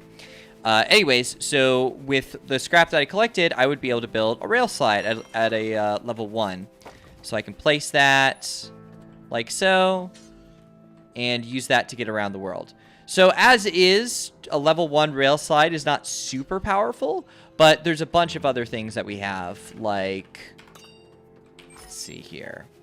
So there are fans. I'm actually going to use my controller for this. There are fans, there are elevators, there are bridges, and we have springs and cannons. There's a bunch of stuff that you can build with. And of course, you can kind of like stack them on top of each other. It's getting a little ridiculous because like I have them all placed without any real purpose. The cannon we've actually barely shown off. This gets introduced in chapter 2, but it's kind of like a Mario 64 cannon basically. You can launch yourself out of it like so. And you can grind on the rails. There's also these little recycler shops all throughout the world that you can, with the junk that you've collected, you could buy additional pieces of scrap, which is kind of fun. Yeah. Of like trying to get the perfect angle and getting it wrong. I think they're fun. They can be kind of tricky to aim, but that's like kind of why I like them, because they are tricky to work with. This is what it looks like to go from the recycler. There's also a bunch of characters in the world and stories. This game does have a really big emphasis on a story. Particularly like the one that I explained earlier. So if you're a story person, this is absolutely the game for you, because we're spending a lot of time on it. There are also these hooligan children that are around the world. And here's one of them. This is Jules. And she is out too late past her bedtime, and she's just trying to get a good look at the stars. Actually, I could play the normal music for the level here. So let me go into my pause settings. Here we go. And there's dialogue choices, so you can ask different questions. We are still working on the dialogue voices for the kids. We just finally got all of the voice lines done for Griffin, the main character. The main character's name is Griffin. And we were trying to get different voices per emotion. So there's a little bit of a voice there. I don't know how well the audio is balanced. It might be too quiet. It's actually something I haven't tested for at all yet. The voice lines could probably be a little louder. It's maybe a little too quiet. It's basically like Animal Crossing, Animalese.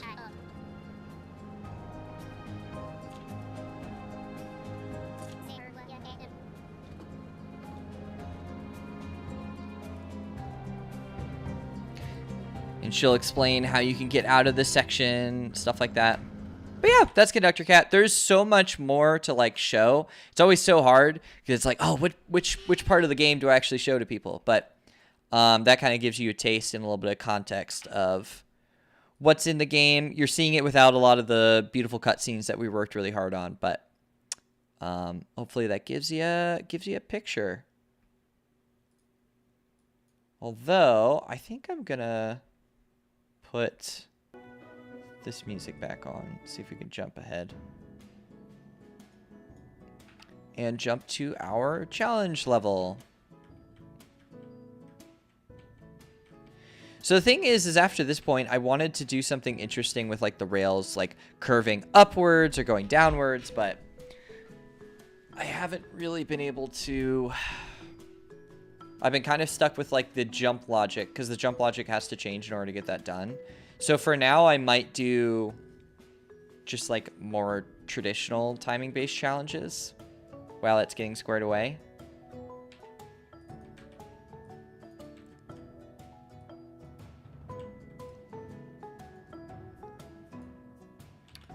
And we'll do this.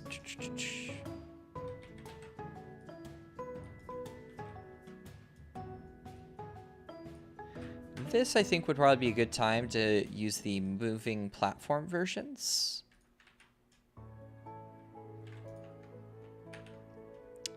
And then we can do the small moving version.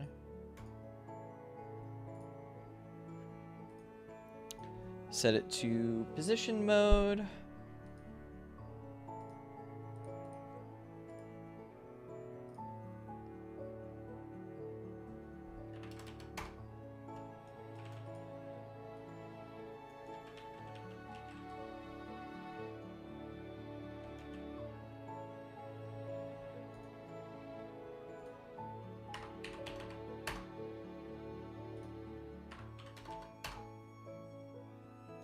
I'm not incrementing far enough.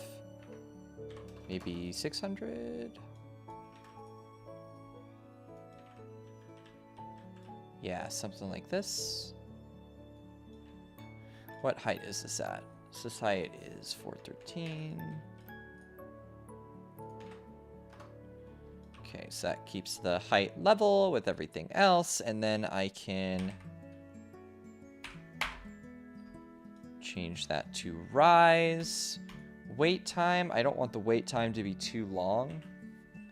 Duration should also be pretty fast. Really simple cycles. Will it let me play from here on top? It will.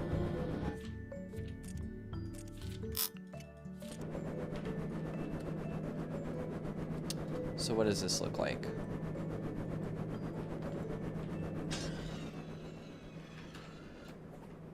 Okay, that's an option.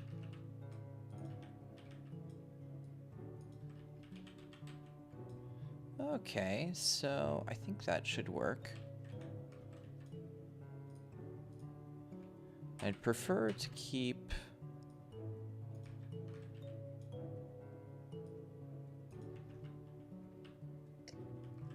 like so.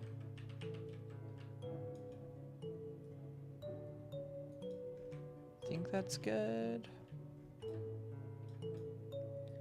Want to make sure we're on like the same plane here, roughly. It's close. It's not quite there. Oh, did these rise? Feels like an accident. It's not trying to offset their height. Yeah, that'll work. Okay.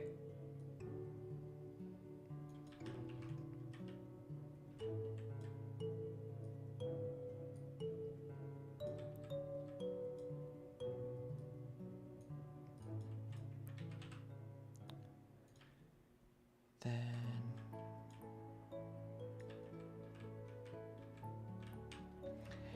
Bye, KVO. Yes, thank you so much for sharing them. I'm very excited to try some of those weird interpretations. I just gotta get the jump logic figured out. But yeah, thanks for hanging out. I think the player probably will want to break. I feel like I might be giving them too much.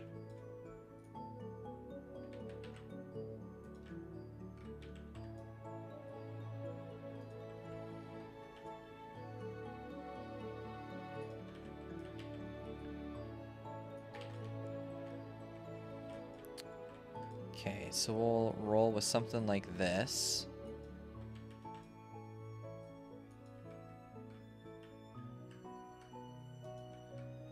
And maybe we can give a little bit of a...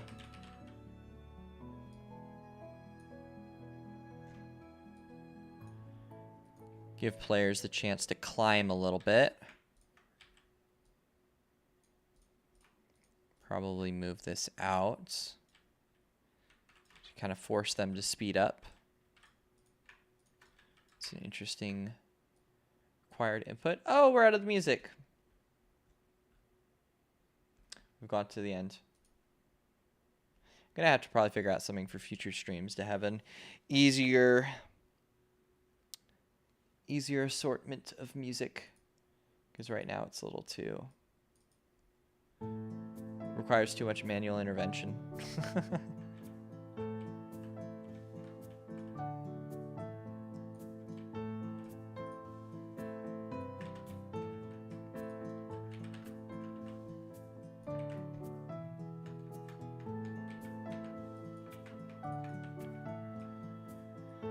Do this.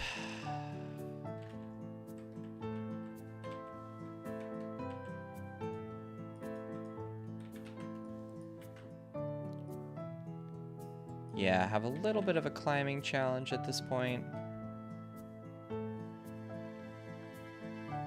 Oh, that's nice. Is it all copyright free? Like, how do you do it?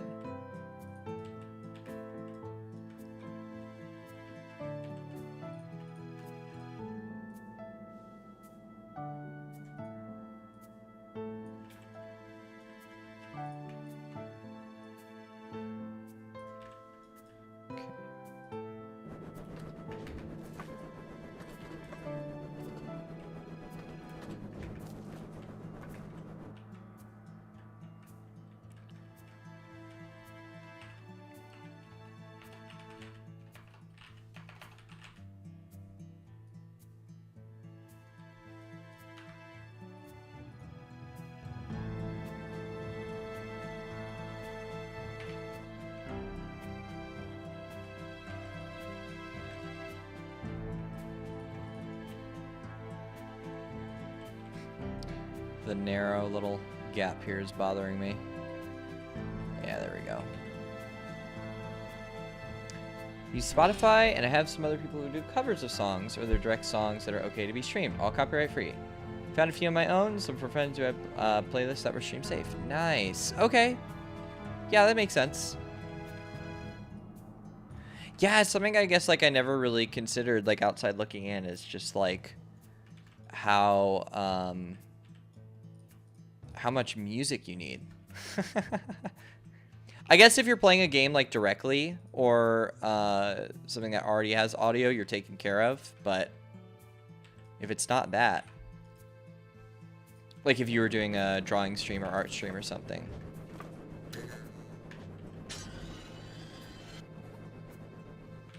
Hi. Tend to chat a lot before diving into a game. Yeah, that makes sense. Give people time to join as well. Hi, Snowfae. How you doing?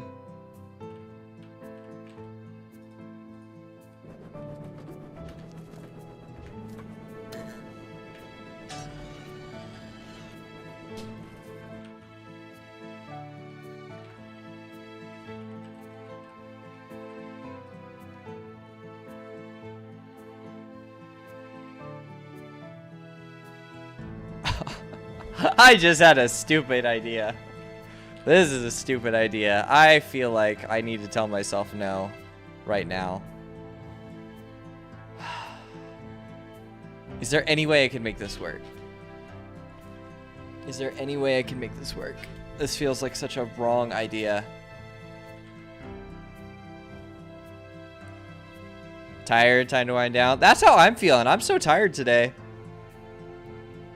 You think all games, all music and games would be safe, but sadly, not always the case. End credits for Scarlet and Violet. What? I didn't hear about that story. I have heard that there are like some games will have like a streaming mode. Like I know the Life is Strange games did that a lot, where because a lot of their music would be licensed.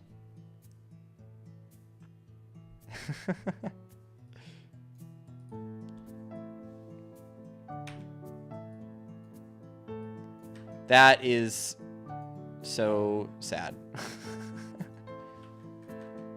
This is such a dumb idea. Why did my brain come up with this? You could do like a wheel, but I'd have to actually have like a right pivot point. Like giant points. Lots of JRPGs do that too. Ugh.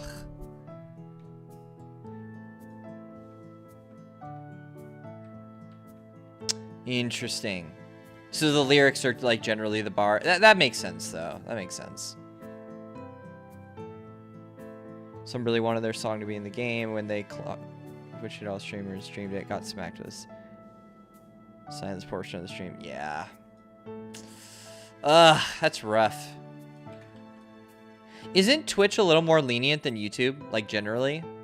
I don't know, but like I think that's what I've heard.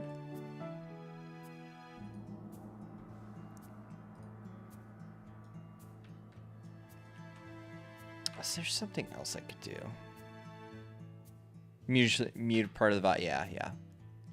Yeah, I've heard YouTube is like a little worse because like it could maybe hit your channel.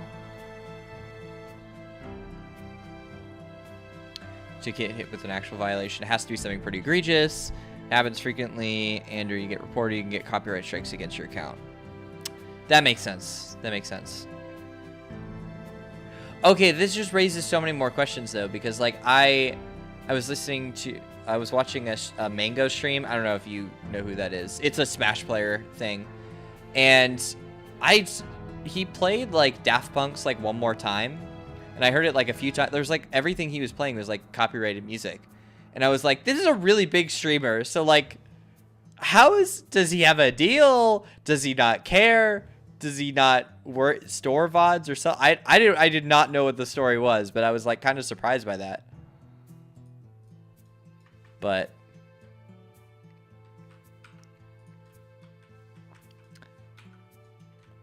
I kind of want. So there's a way to play music on stream that we hear it, but the VOD doesn't save it. Whoa, that's cool. That's cool.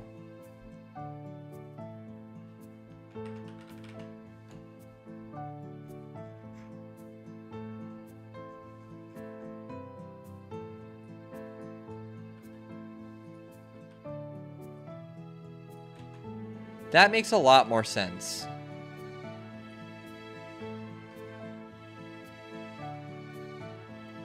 That's super cool, actually.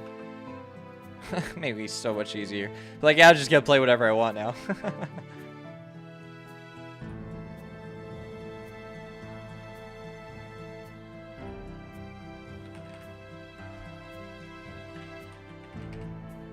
Collision. No collision. Oh, it is forcing collision on. That rocks. Oh well.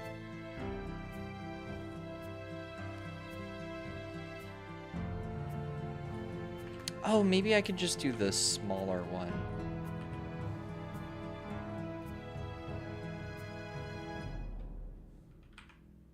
Nope.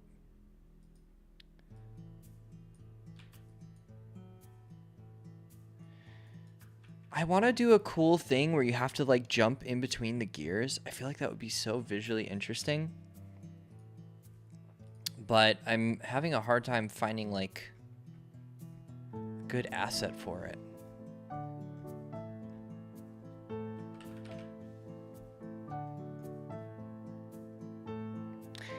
How many people on Twitch? Ooh, that's a good question.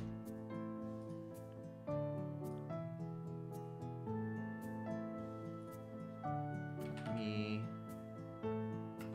check.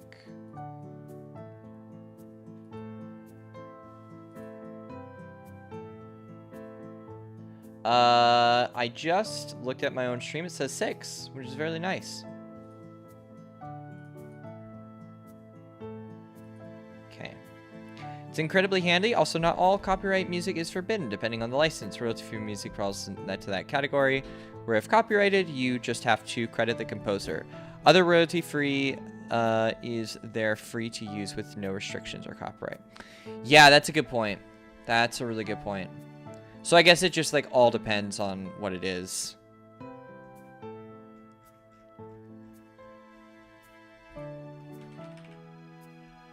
Where is that giant wheel? There it is.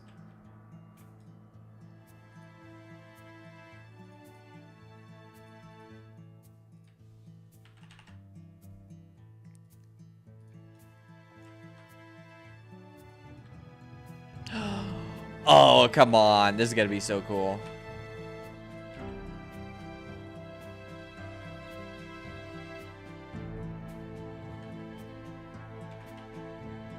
Come on. That's so cool. That's fun.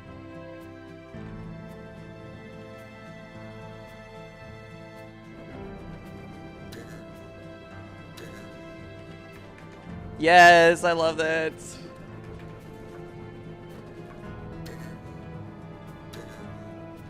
Whoops. It's actually kind of tricky to get the, oh, I need to add a checkpoint here. What am I doing? Goodness sakes. Oh, it's rope drum. That's what it is. There are plenty of composers out there who provide their music freely and royalty-free, copyrighted or not, for content creators to be able to use to make videos or use in their streams. I've used some for older videos I made, which is how I found out about all that. Oh, nice. Nice. It's a whole world of things I know nothing about. But yeah, thank you so much for explaining that. It's definitely something I need to look into. Ooh. That death plane, I think, is a little too low. Let's change the music again. Maybe listen to this way too long.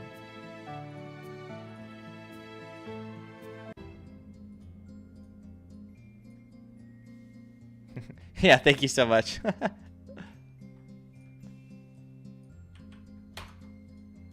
Okay.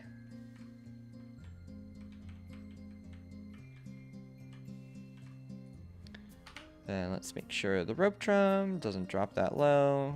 We only need like a, we could do like 2,000. Oh, maybe not quite that far. 1,700? 1,700. 1,600 to be safe.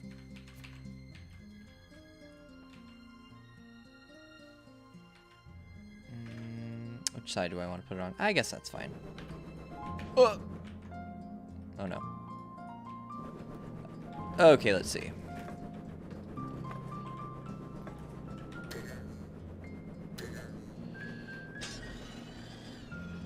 Okay.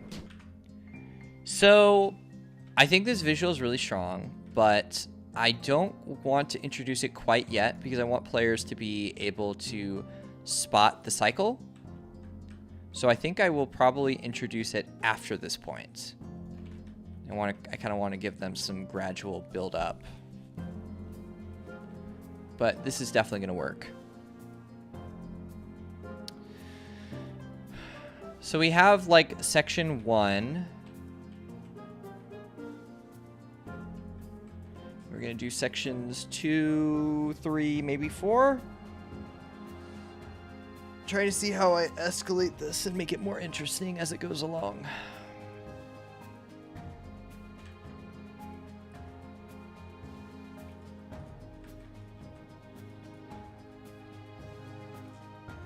It's always such a big challenge with like level design. Is like, how do I ask something new of the player like routinely?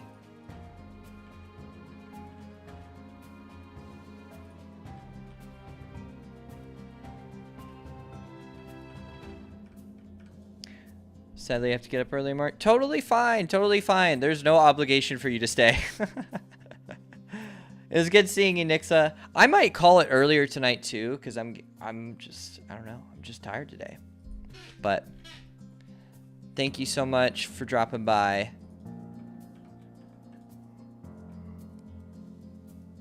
Let's see here. So this is...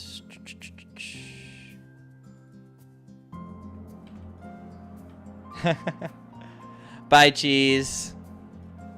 Good seeing you.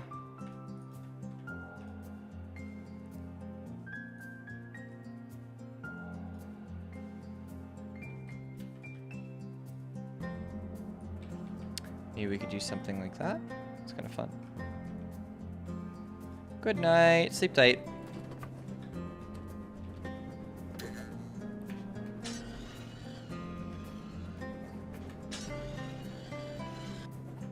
That's fun. I love this visual. I might pull it in closer. I decide how I want to use this. Oh, I think we can probably play with momentum stuff now. I think we haven't really played with it yet.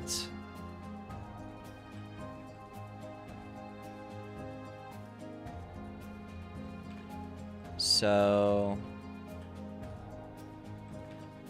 that could be fun.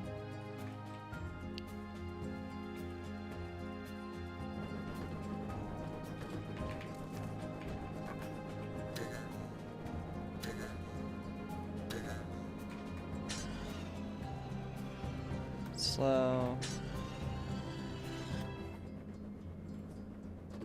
Okay, yeah, so that works. I might drop it a little bit low. I don't even think I dove, so I think that's generous enough. Okay. Okay.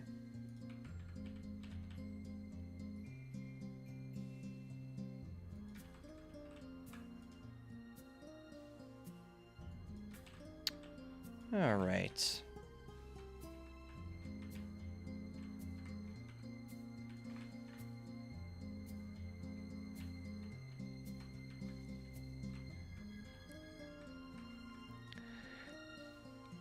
Then from here, I want to do some more fun, like, sloped movement for the player so that they can really get a sense of, like, speed. Because everything so far has been very straightforward. It's all just been, like, timing. Like, hey, let's get really comfortable with rail sliding. And now we're going to start asking some more things, some more complicated usages.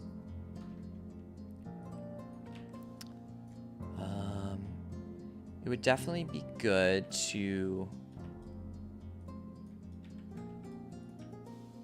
have another challenge to kind of get the player to start ascending.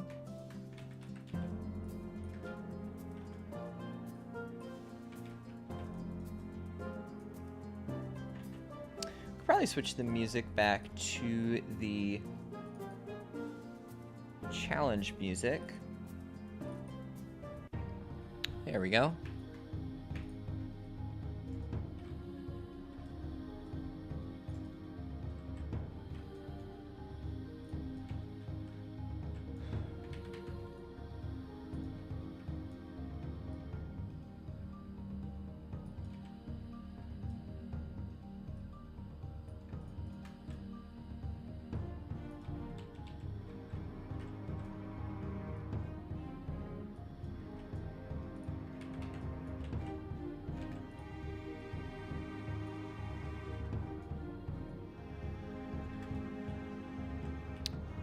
so we're kind of doing a similar pattern we had before, but I want to ask the player to make some more interesting jumps. I think it could be kind of fun if the puzzle felt a little more three-dimensional, where you kind of had to like turn around. Or is that completely unfun? Does that just make it frustrating?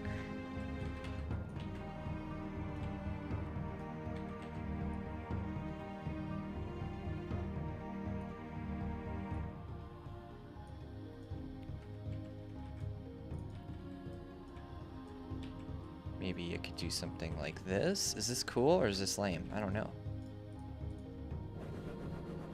We're gonna find out.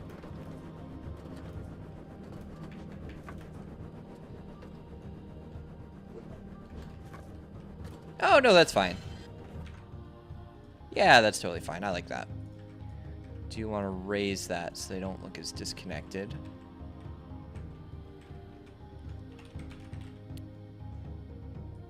I would love to decorate this area, though.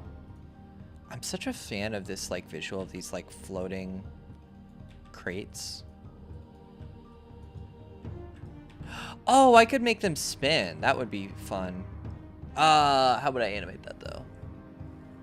I don't know. I'll think about that later. They don't need to spin. But I want to put them far enough out. Player doesn't feel like they can jump on them.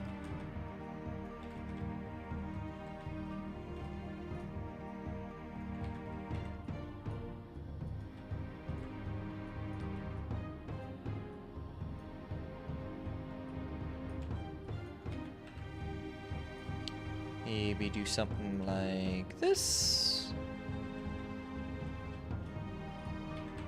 There's a nice, very abstract, confusing feel to it, which I like.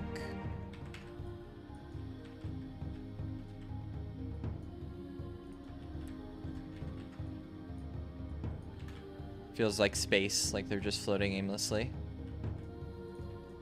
As long as I put them far enough out, I don't want to tease the player and make them feel like this is somewhere they can actually go. That's always the risk, is like, you don't want to be like, hey, you could go here. But no. No, we don't want to do that. Okay, I think this is working though. Happy with it so far.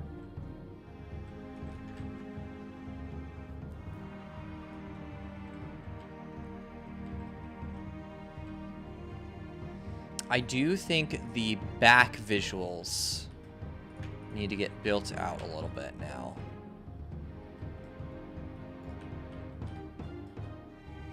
Loved it. Oops, sorry about that, camera. I'm always trying to grab the handle, and then when I miss the handle, it swings the camera, which is, I'm sure, awesome to watch. I'll probably swap that out with a different... do the middle one. We haven't really used this middle design all that often. Oh, we could even do it like this too. Ooh, that's noisy. It's really noisy, isn't it?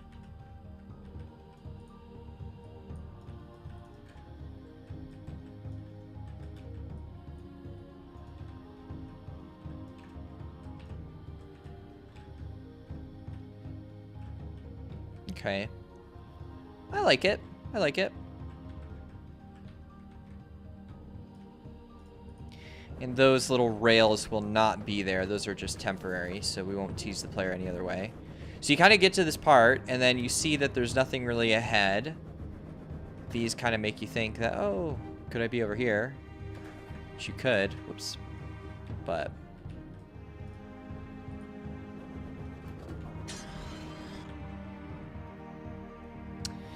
let's do something fun with this rail. Let's go down.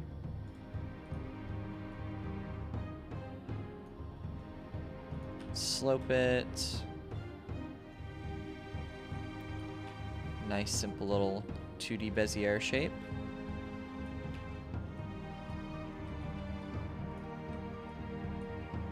Get some real momentum. Oh, yeah. Oh, this is gonna be so awesome.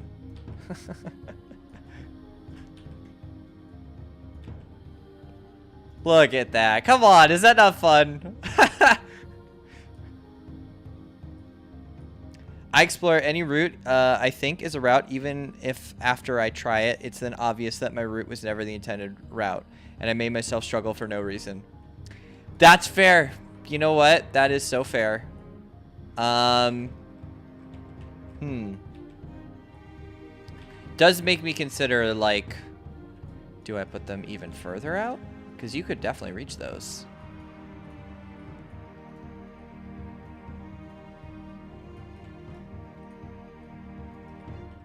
That is very good feedback, though.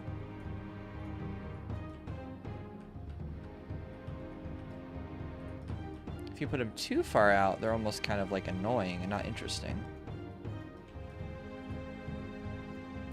Or is this a dumb idea from the start? That might be the problem.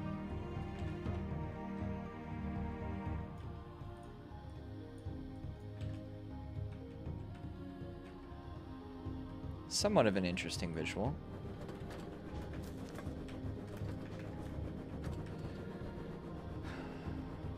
I feel like this in and of itself is kind of like asking to trip up the player, because I don't give them a clear path forward.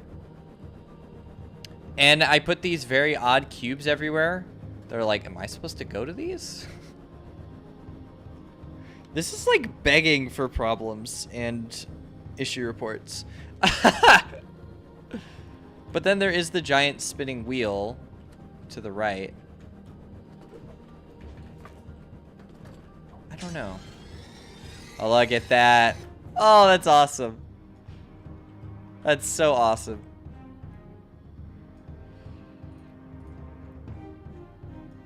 I'm having too much fun with this.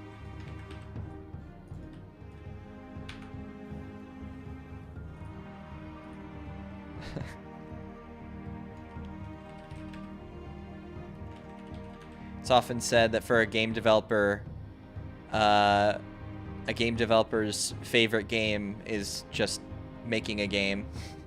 I mean, that's how I got into it. I like the extra floaty boxes. You could put a fun secret and make it an especially difficult secret path. Oh, just something like truly off the beaten path. Put like a little sign or something. Oh, that could be cute. That's an idea.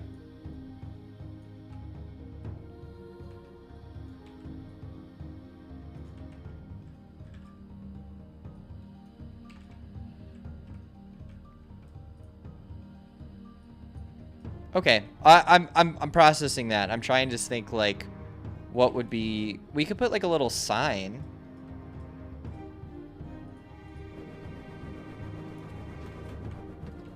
Look at this visual. This visual's awesome. Whew.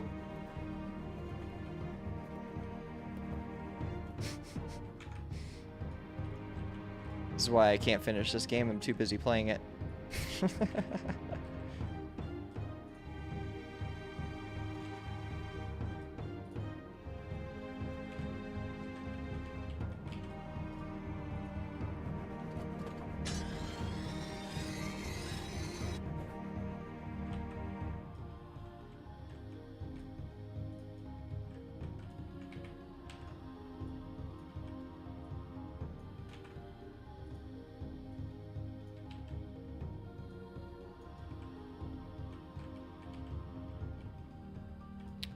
Let's put this here and drag this out. Something like that. This is kind of tricky. I feel like also, ideally, this little leading line from the player should help them come around to it. I do want to duck this, because that's going to make it easier for the player to land. Maybe a special little accessory for the character, a sign of acknowledgement. Congrats. Why did you do that? Yeah, I think we could maybe fit like a little sign.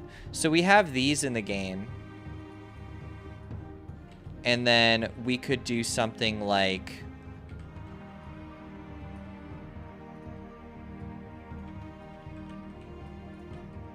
I probably wouldn't want to put it like this, but this is just like as an example.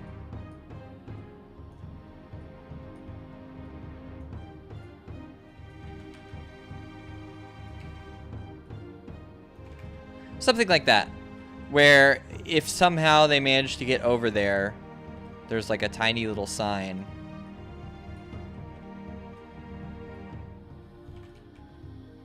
And you could write like a little acknowledgement.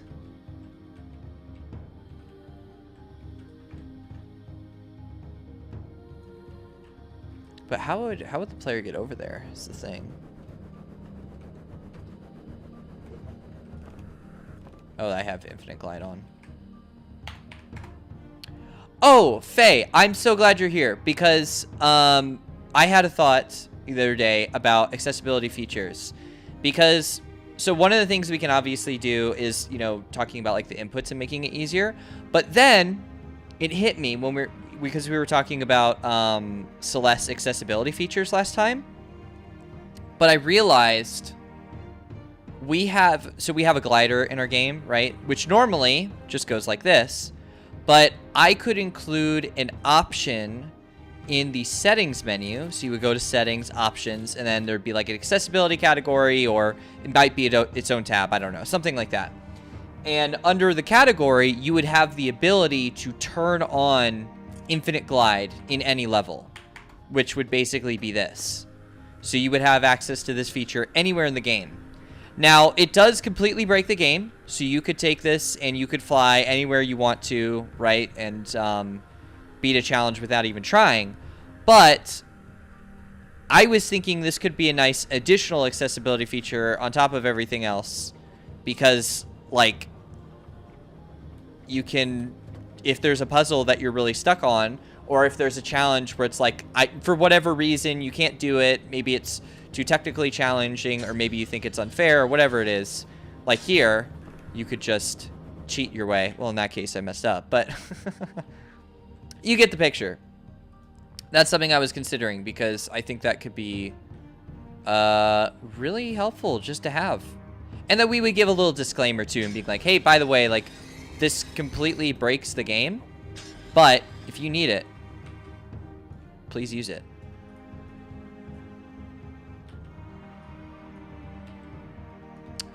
Now I want the player to go through the clouds. This is so fun.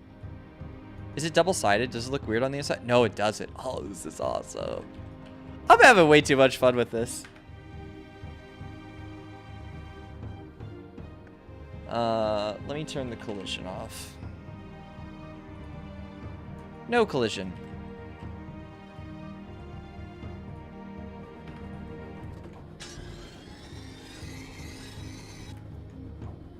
Oh.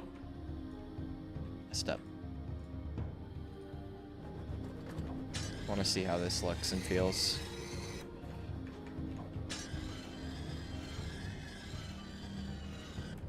Oh yeah, this is awesome. Yeah, I like this a lot. Because up until now, we've never actually gone inside of these in any of the other two challenge levels. So this is a cool progression. I wonder if I'm doing too much in this level, though. Because, so we're introducing the gears, and then we have the ceiling decorations now. And then we're going through them. It's not like I can't, you know, reuse these concepts, but it's a lot of new concepts, and I don't know if I'm firing too many guns at once, so to speak. Yeah, it's a great option, just like Celeste Infinite Dash, you can turn on and off as needed. Yeah, 100%. Well, we can absolutely do that. It would maybe be good to just like really clarify to the player, or make these accessibility options like super well known. Or like if the player dies a lot, being like, by the way, you should check the accessibility menu. Something like that.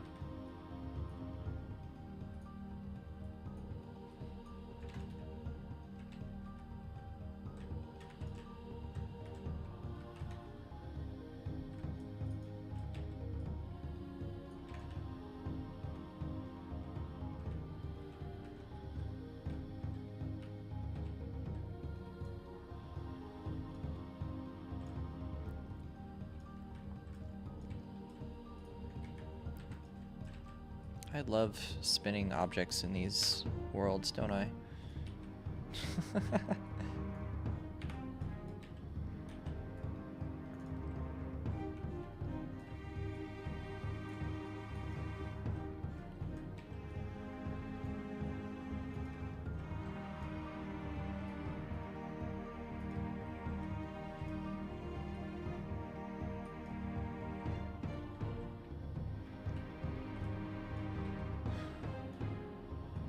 Okay.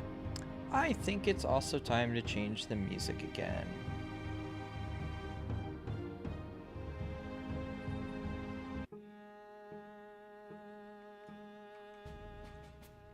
This is the title screen music.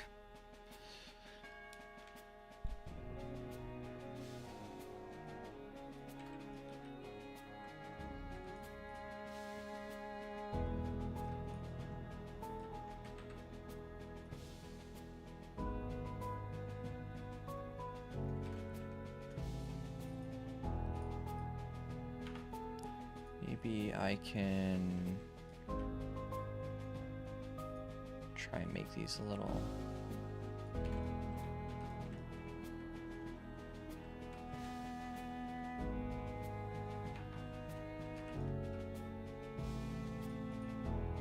Can the player get... No, they cannot. That's fine.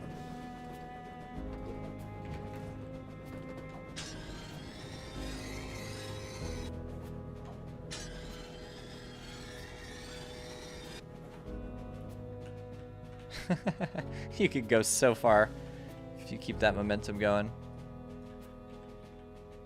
Oh, I would probably prefer it though if like, do these like properly interlock? Do they look? Do they act the way you expect? Oh, good, and they have simple collision. Or are they spinning? They're spinning the opposite way. That's funny.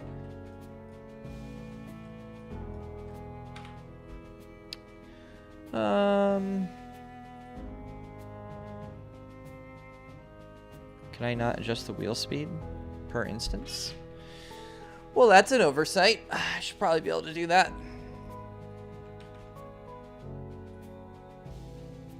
Rotation speed. Please expose this variable. Thank you. Now I can set it. Let's do -40.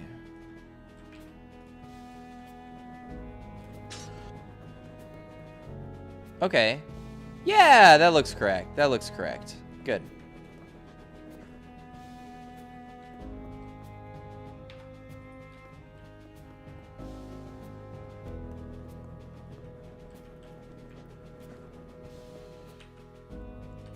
Oh, I just came up with some cool ideas.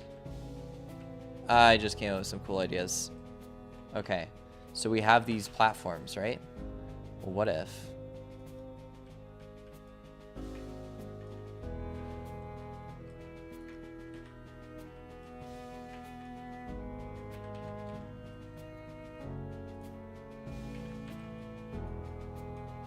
And then we will change the rotation speed.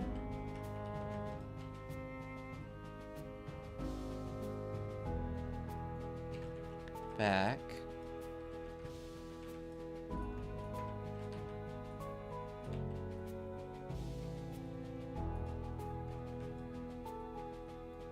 Look at that. Come on. That's kind of cool.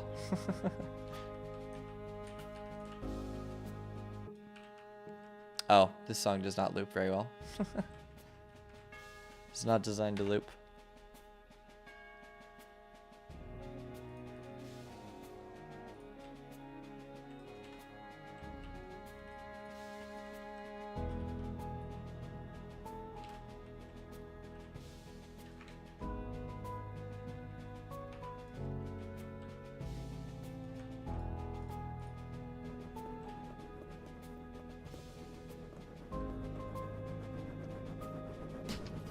Can you crouch underneath it? You can. Okay, that's kind of funny.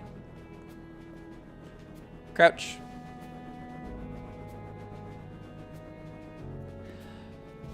Is this the best asset for this? I want to say it's not.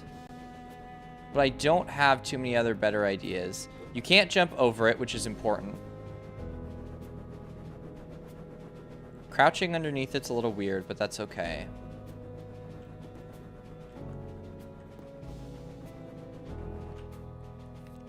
I probably from here want to shrink these. So we do have this smaller one. Did I duplicate it? I did. This turned out kind of cool. This is not the visual I had when I thought of this level, but like I'm very happy with it now.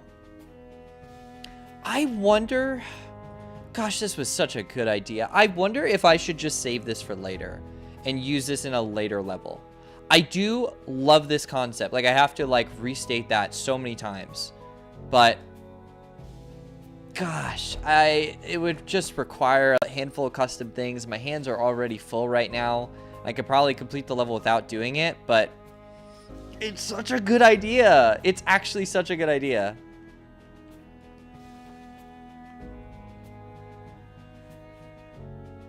Oh, but it wouldn't be that hard to do, would it? Oh. I'm all torn up inside.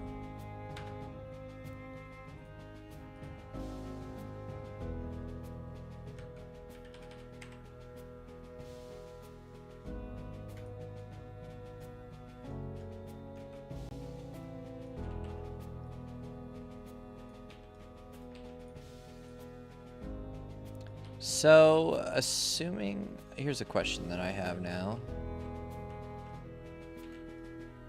Do these sync up? Well, first I gotta rotate the opposite direction.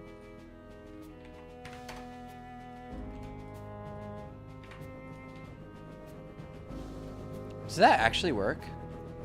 I want to say it's gonna desync, right? I think I have to just watch this.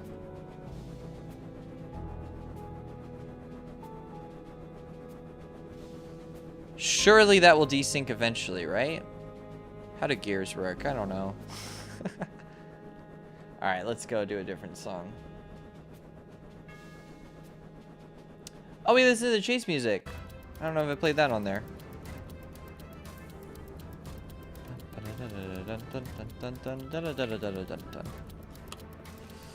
Okay.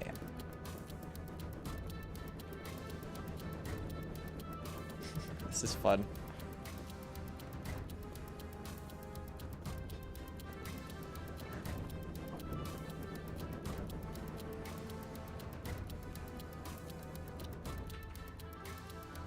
Yeah, now I want to do something weird.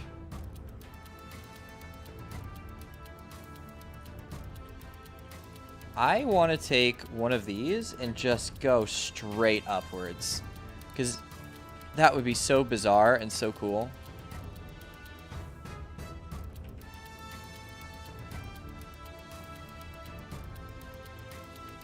Oh, you know what? Hang on, hang on. I shouldn't do that too quickly. I just simplified this to go down to this gear, and then to not use that would be a little bit of a crime.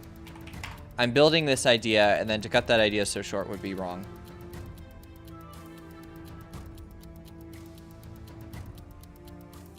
Okay, so that goes like that.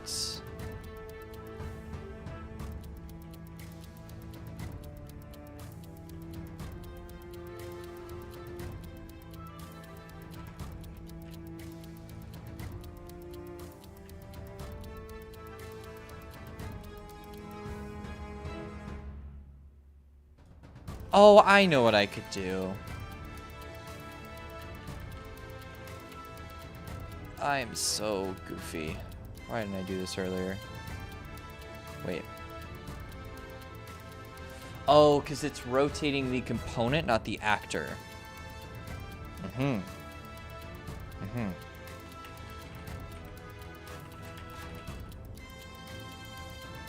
And that is an actual moving plot. Okay.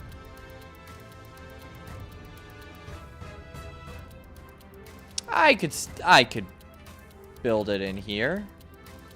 Static mesh. Give me a crate.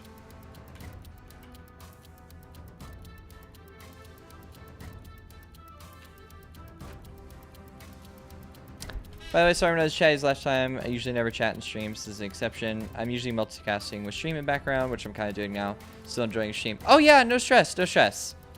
There's no pressure, no obligation. Just do what you gotta do.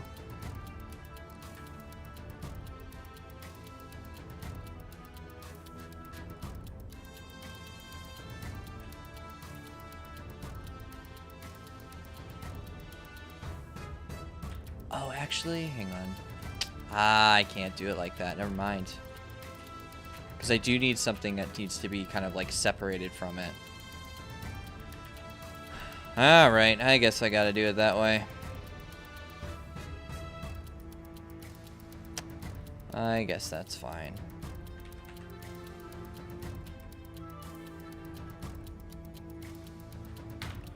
Here we go. We're gonna sandwich them.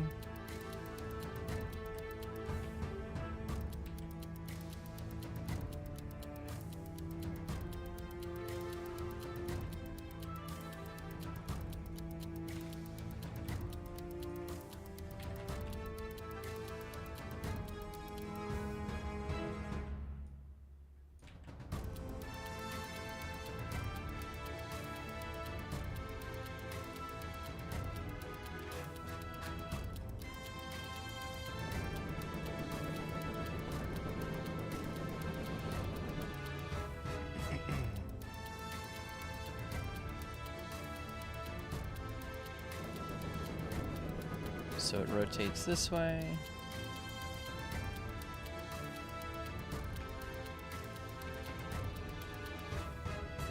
How weird is it to place them like so? Is this weird?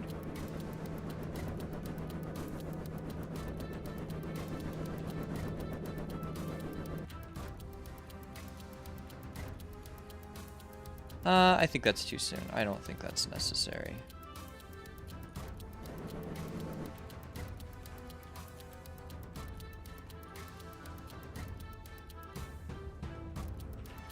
I do need a better visual for this. This visual kind of sucks. I'm not gonna lie. It's not great.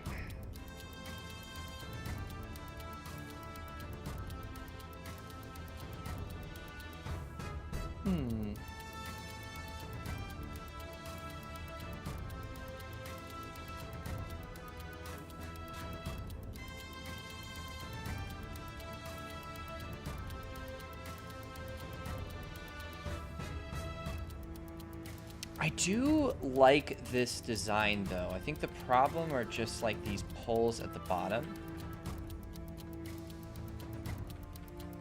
Like if I could just lower this like so.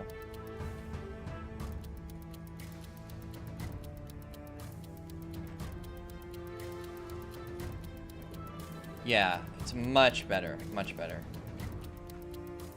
I could potentially just... Can I just hide them? Is it... you can't really tell.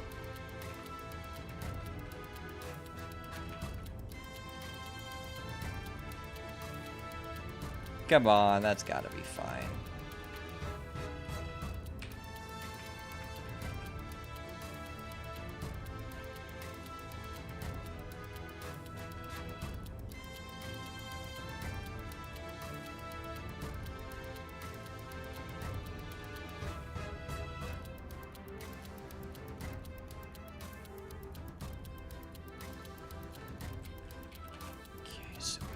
This.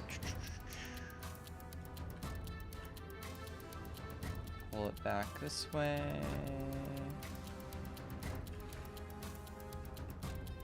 All right, let's see how this plays now.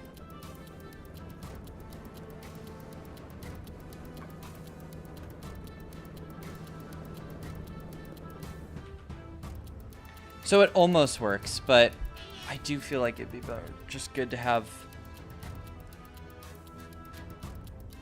I could just make them. Yeah. Why don't I just make them? I feel like this has been a long time coming. Oops. No, not a new scene. That's not necessary.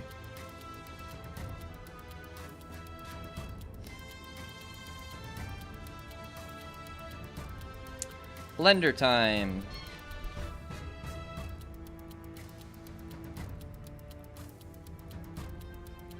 Okay, so we have... Oh, okay, so these are all just in separate files.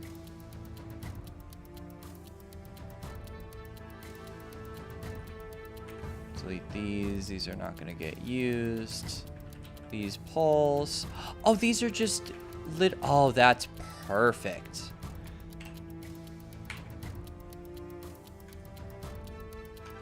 All right, cool.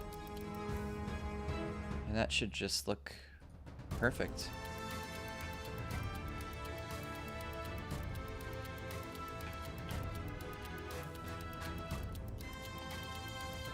No fan.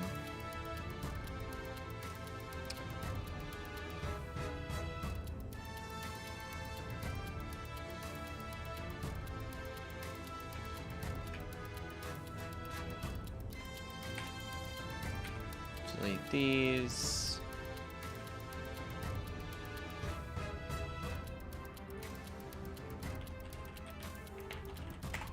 No fam. No fan.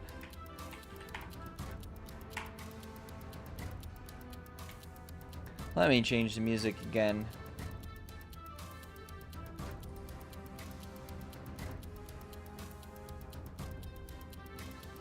What are we gonna listen to? Listen to cutscene music? Oh, this one's so short though. It's also short. Yeah, we could do this.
Large, no fan. Medium, no fan.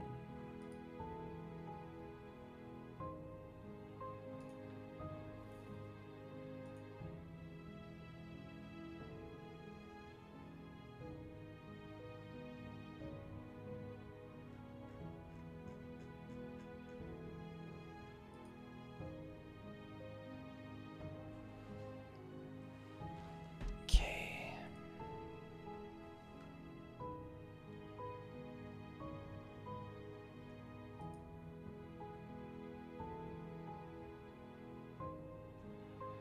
Okay, so we got medium, no fan, large, no fan.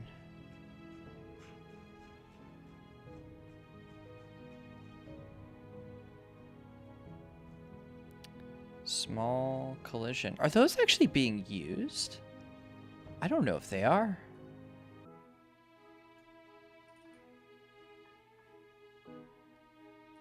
What the heck? Oh yeah, what scale are we operating at here? That one is beautiful, but I don't think it's fantastic to loop for a stream. I think I'll have to change it.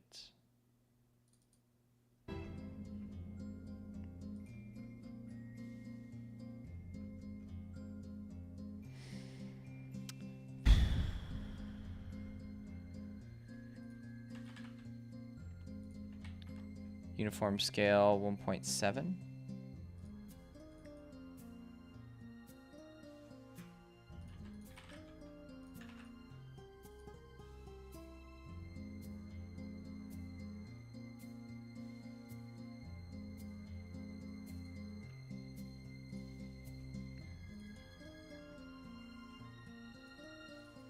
I assume they all share that scale? Yep.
I was missing one. Okay.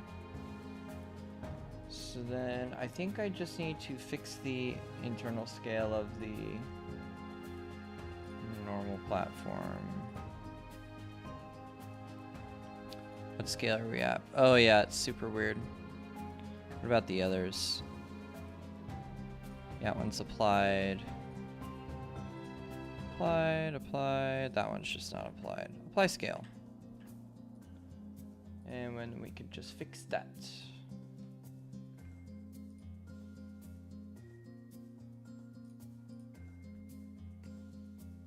I like the spinny danger cogs. Fun variation of the treadmills or whatever they're called, like in Crash Bandicoot, Sonic, and other games. Yeah, yeah. Exactly. I'm really hoping that this is fun for players.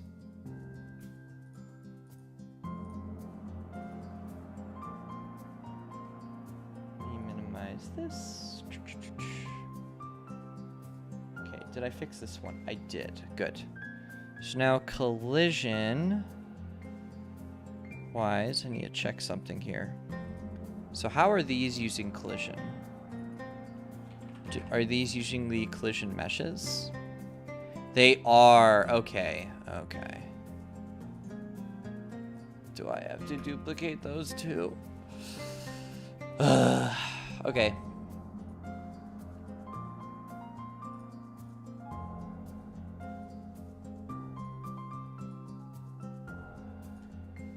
All right, let me...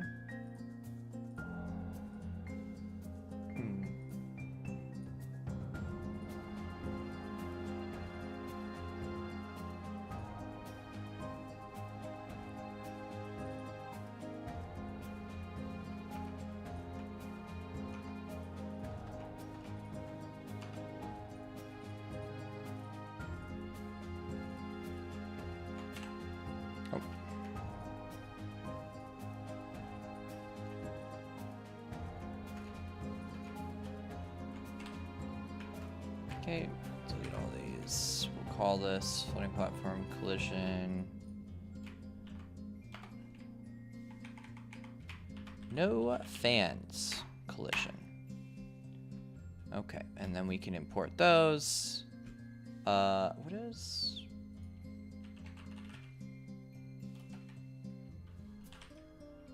Flying cube? Is that what it's called? Yeah, okay. Get that.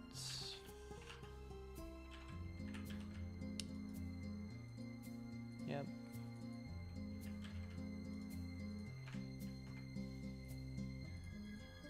Okay, good. Now...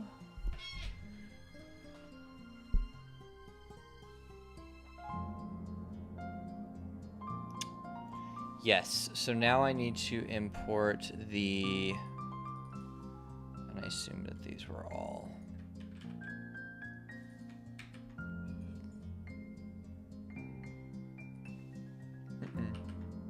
Oh, Control-Shift-T does not return the tab.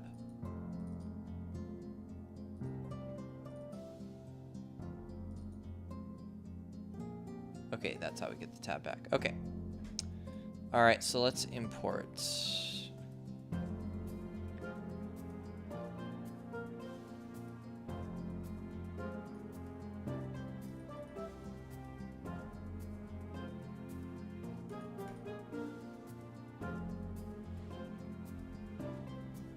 Okay, then we will change our import scale.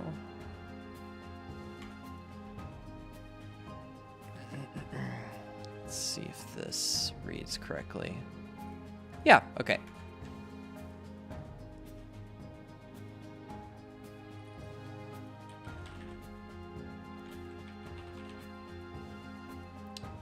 Collision. So how do these handle collision? So use complex as simple, customize collision. Gotcha.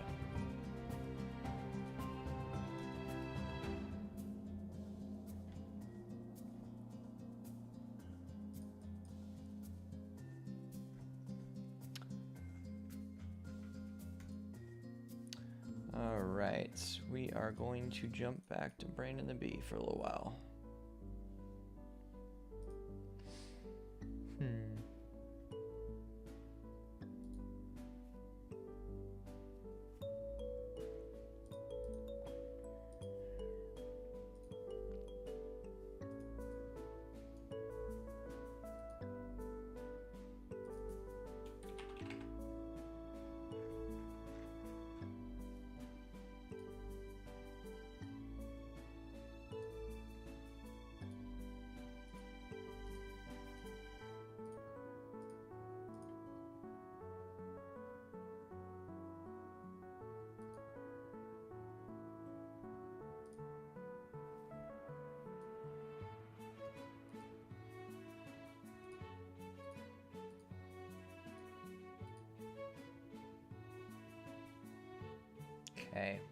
I think I have that set up. Large no fan is large collision. So then if I just drop these 3 into the world, medium no fan, large no fan.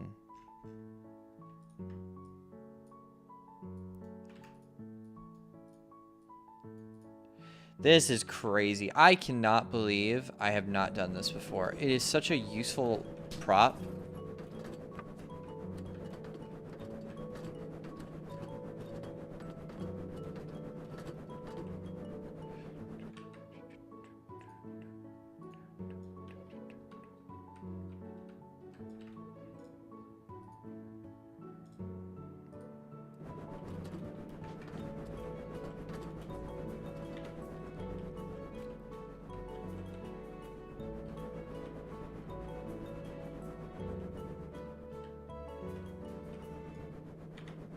Here's the question, does it raise?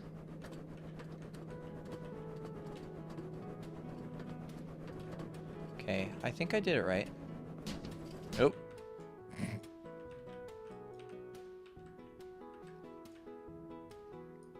Yeah, okay, that looks correct to me.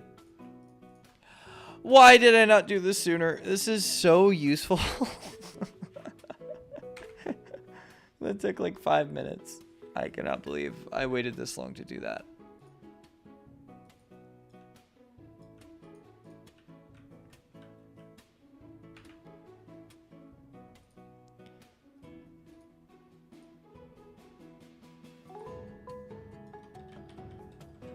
Oh, is the...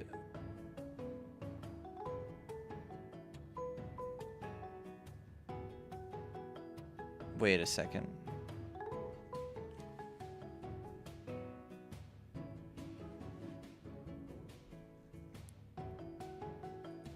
So is collision a potential bug thing, like the objects overlapping can cause movement issues or rendering issues? Explain, por favor, what is collision?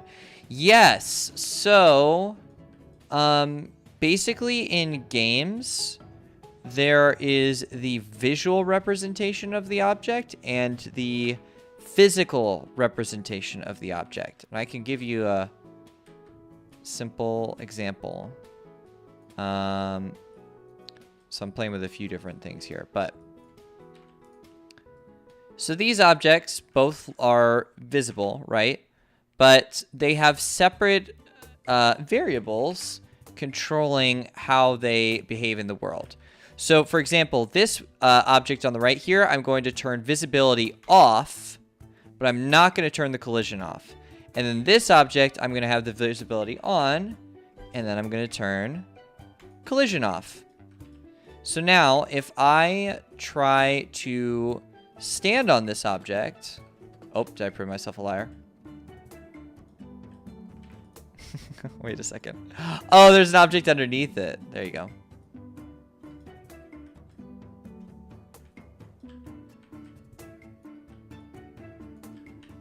Okay. So this object has no collision on it, but it is visible. This other object is invisible, but I have left collision on. So if I stand over here, you can see that it functions totally normally because there is a physical collider.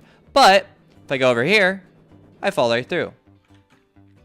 So there's a lot of ways you can structure a project to make sure that something isn't like accidentally keeping the collision when you turn it off, or accidentally you know, vice versa, or whatever it may be. So it typically doesn't happen, but it definitely does.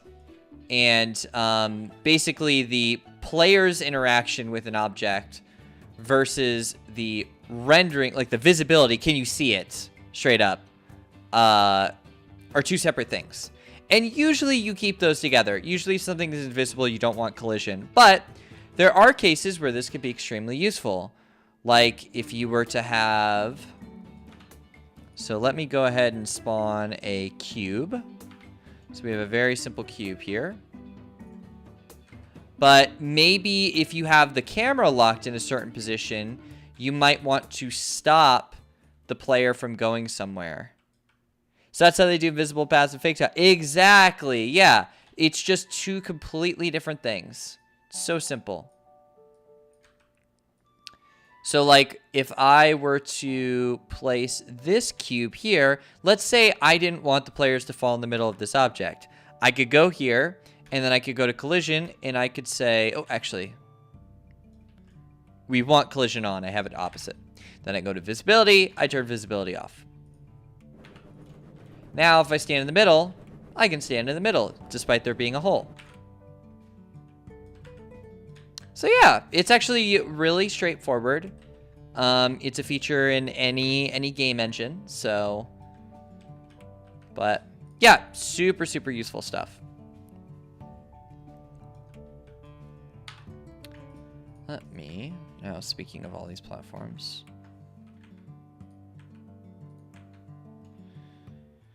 I need to actually get this figured out. So we have 1, 2, wait, am I missing one? Yeah. 1, 2, 3, 4, 5, 6. All right, so let's see what we have here.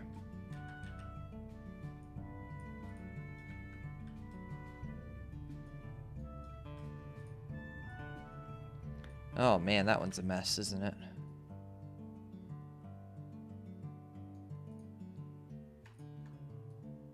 Okay. But these assets are all correct.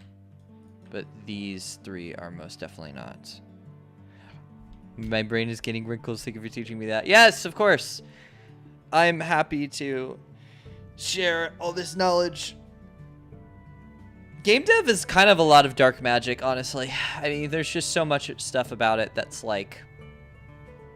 Some things look really hard to do, but they're actually super easy. And there's some things that look like relatively easy to do, but are actually really hard. It's always funny because there's... people don't always know the difference. I get it. It's a complicated craft. It's a very complicated craft. All right, so I think what I'm going to do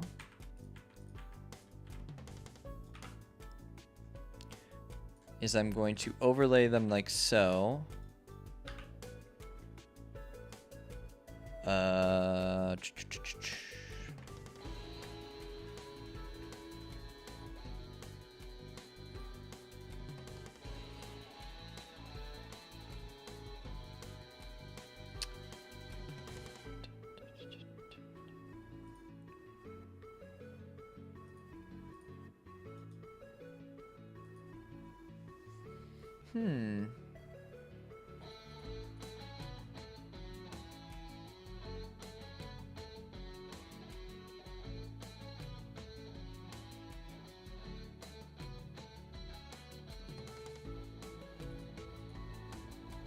Where's... Yes, this is what I was looking for. Okay.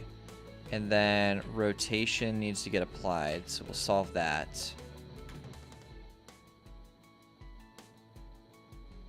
And then how did I...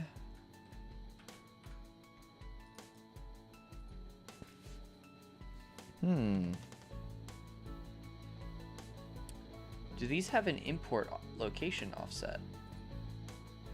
It makes sense, but...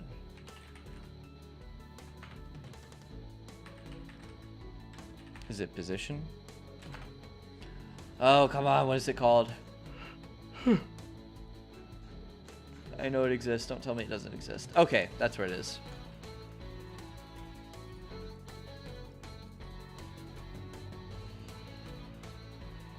What is it called?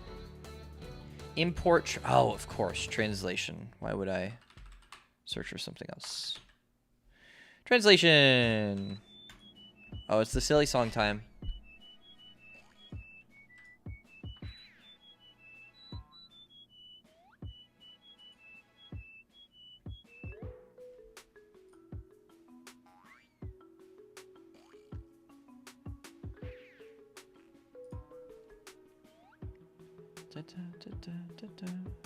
Okay.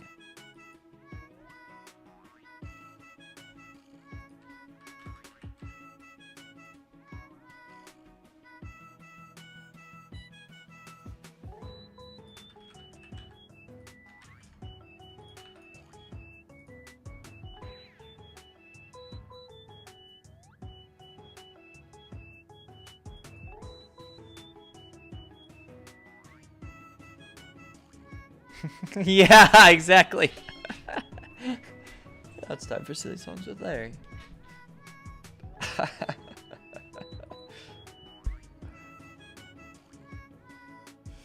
It's just funny how different it is. The circus song is by far the most jarring, though. It's just like, oh, right.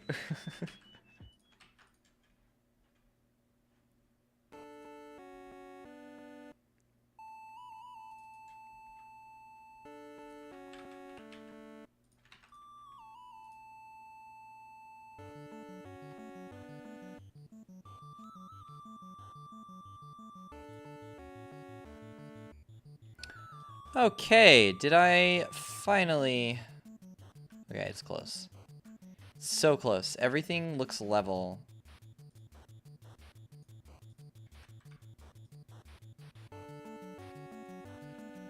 Okay, so these all look good, except for the small one.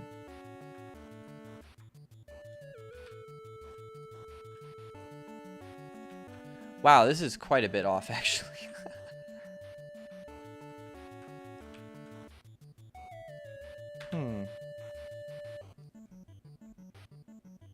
Well, what did I do to the small collision? Because the small collision would have been the same.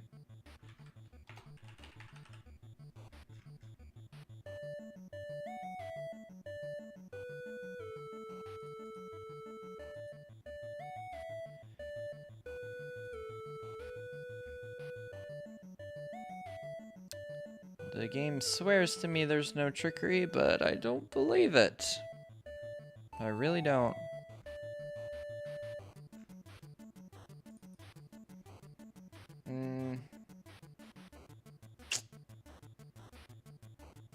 I don't know. I don't believe it.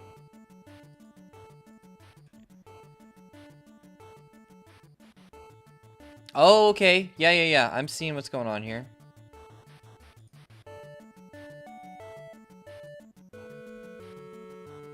Do I need to apply transform? But that, I feel like that is what it needs. Apply location.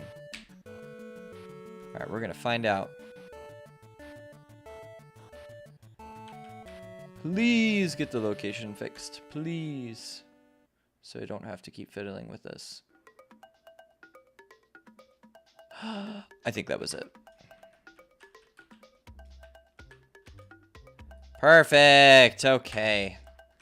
Thank God. Now that I can actually get to the fun stuff. Oh, good. I'm glad it's the perfect background entertainment.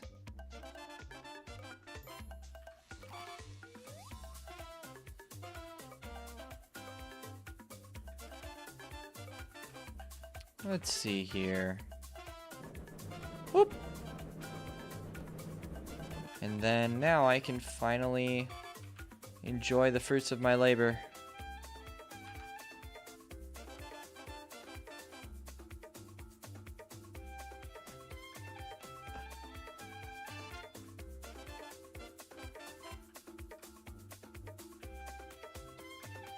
Wait a second here. What the heck?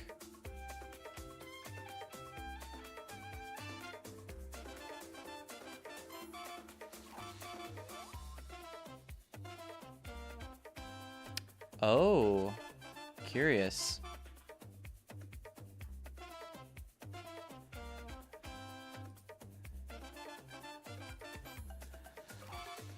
Alrighty.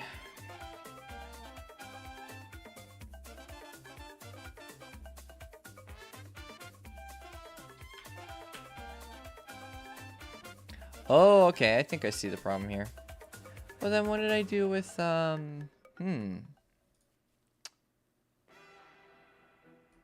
medium platform. Oh, that's it. Look at that. Oh, this is good news.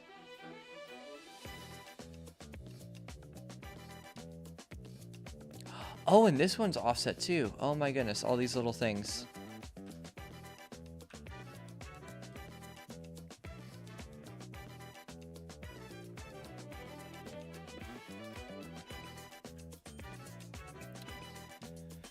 Okay. Large no fan. Translation for large platform is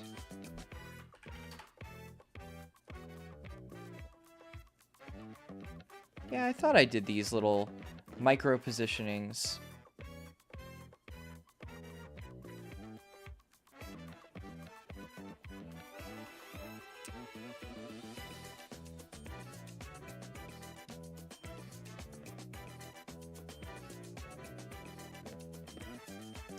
Medium no fan and medium platform.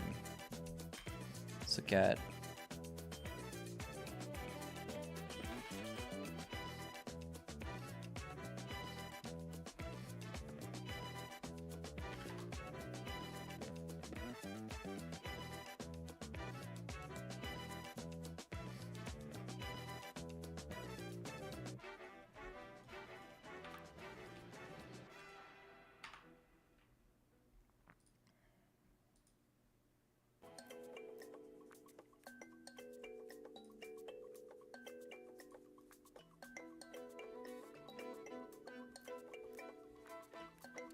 medium platform, okay. Now let's do medium platform, no fan. Good, completely identical. So if I take the two mediums, yep, completely identical. Two larges, also looks completely identical. And then the two smalls. Maybe they're not completely identical. Close enough. I don't care enough. Where is the...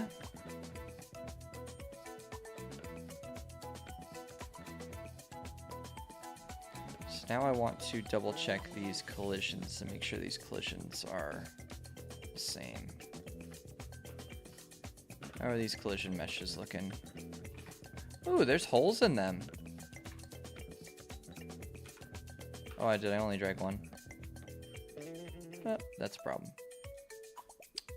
Two. Yes, okay, so these will also have to get synchronized. Large collision. Drop this over here.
I hope whatever you're drawing, video diary, this music is adding to it, not taking away from it.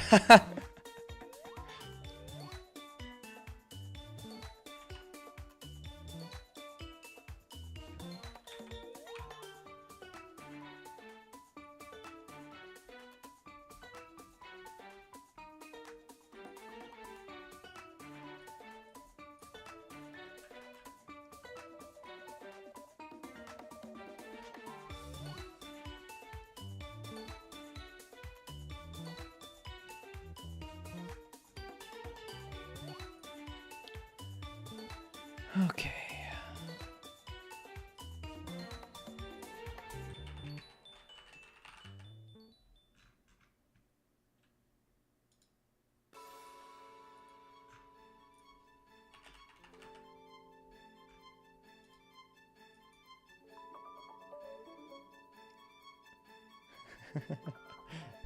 Drawing while watching a dev stream a cat game, train cat game. That's cozy. Next time I should crochet while I watch. Already worked on my project a lot though, so I'm tired of it today. Yeah, it's fair. That's fair.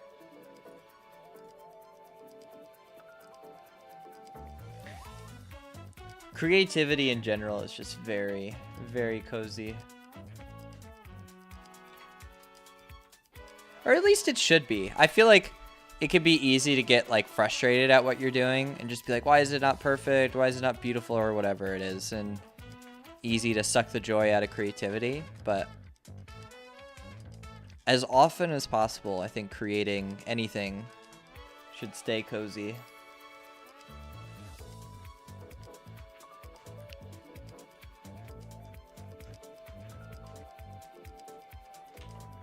Okay.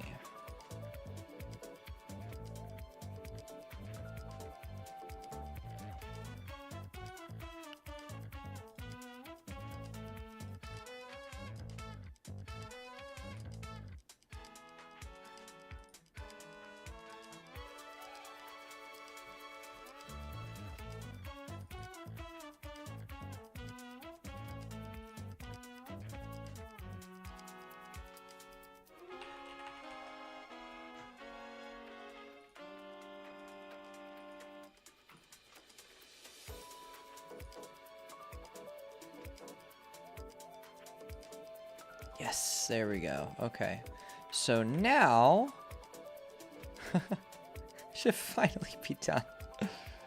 Oh boy. Okay, let me close out all these tabs so I can actually get back to making this level.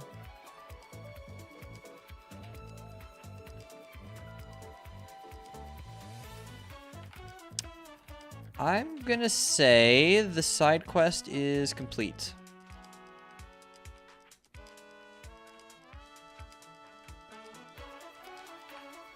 I can just swap this out to a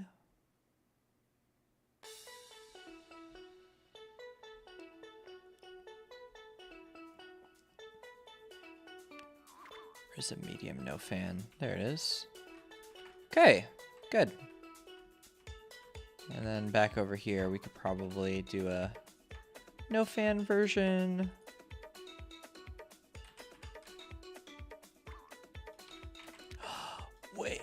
Wait. Oh, I could be so much smarter than this. Okay, I'm gonna make another feature.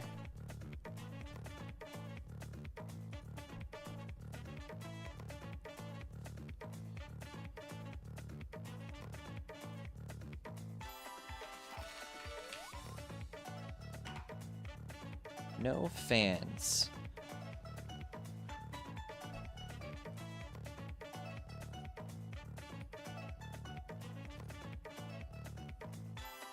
Okay.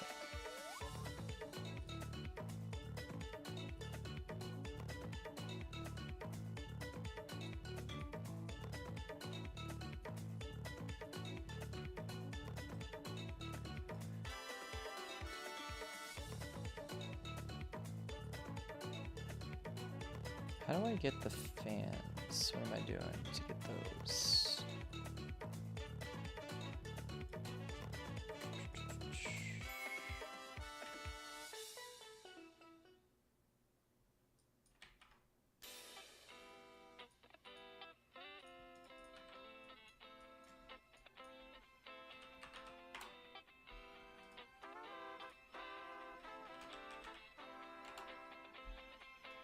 Here we go. Much better. Am I gonna break anything else? No, I shouldn't. This should not break anything.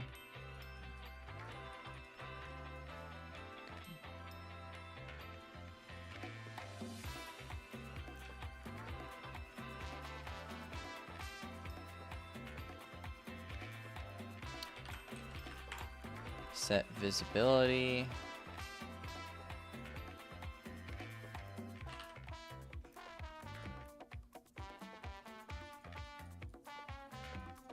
It's gonna drive me crazy. I'll say use fans.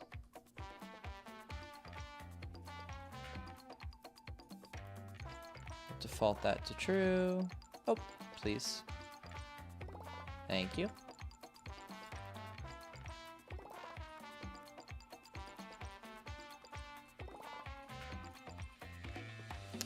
Okay.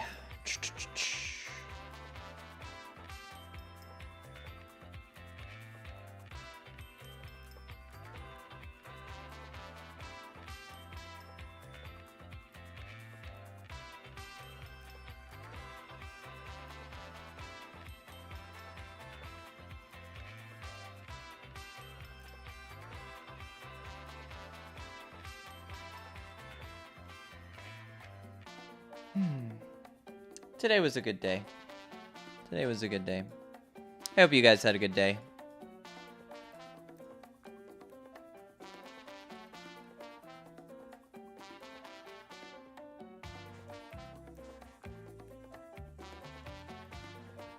What do I need to do next? So I have my fan toggle. Oh, right. What are we changing? Yeah, okay, that's fine.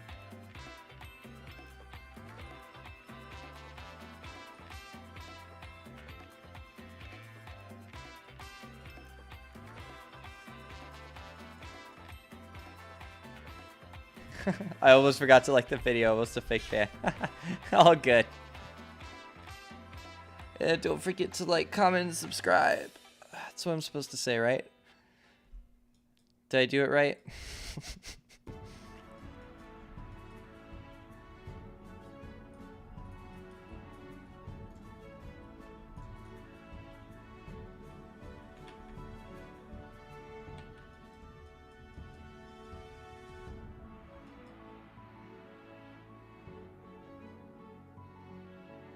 Oh, I got some. I have some things I have to test, because I think it's the moving platform is coming from the. Oh, I think I do need to leave that. I think I'm being silly. Yes, so turn those on.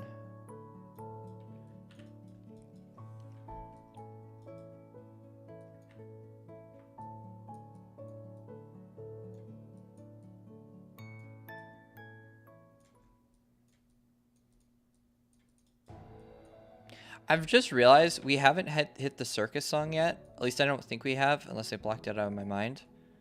And now I'm like, when is it going to hit? It's going to be soon.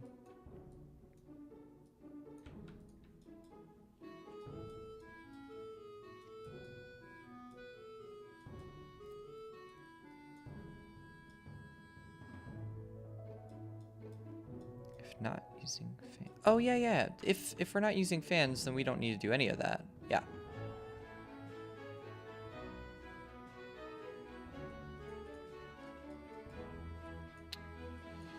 Stop. I'm a YouTuber now. Yay. Where's my participation plaque?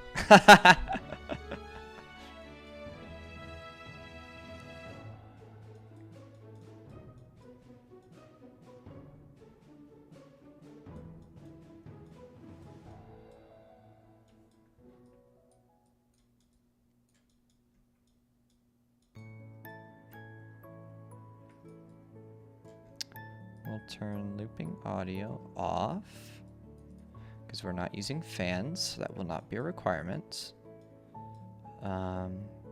We will not be updating them, which is good. I think the only thing I need to do now is do the mesh swap. Set static mesh. Because the material swap should be earlier. Yeah. Okay, so this maybe should be the first proc. My little trophy. My emoji trophy. That is my participation plaque.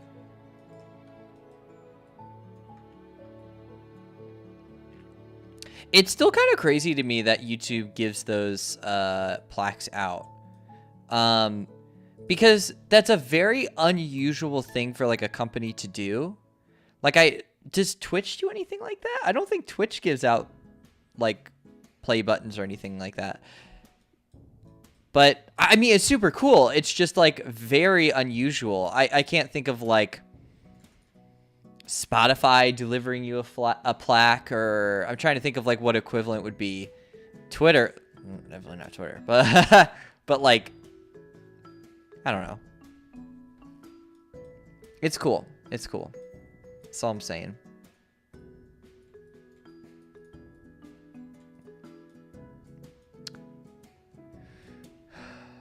So we get our fans, we toggle their visibility, and then we are going to set the mesh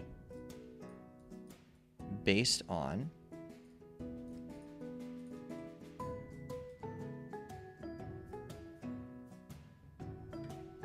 it's such a good song. Oh! You know what's coming next? Get ready. You're not ready for the next song. Here we go.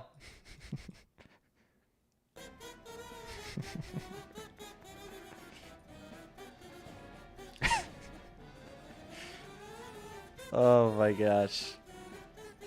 What a hilarious spot in this playlist to put this song. I have access to the account. I could literally move this to like the very beginning or the very end if I wanted to.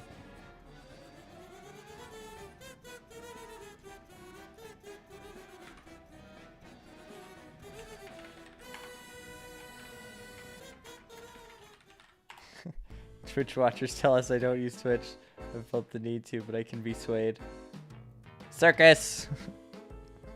I don't know if anyone's watching on Twitch right now. I know Nixa in her group is on Twitch.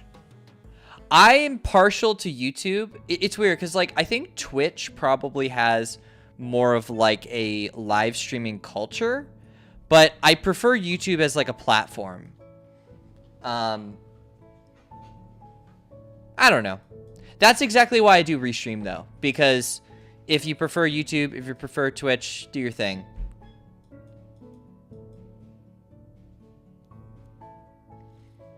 And I'm actually really glad that I have done that, because we've definitely been pulling a lot of people for both. And I was like, oh, this was definitely a good decision.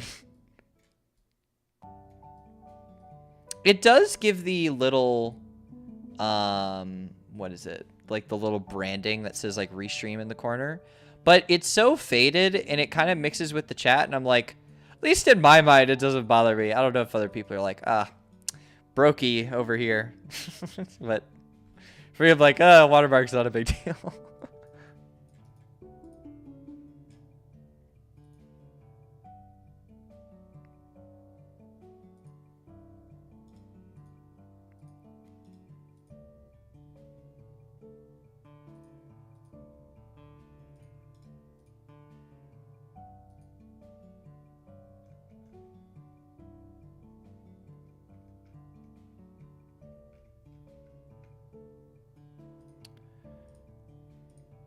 Fan, and then no fan.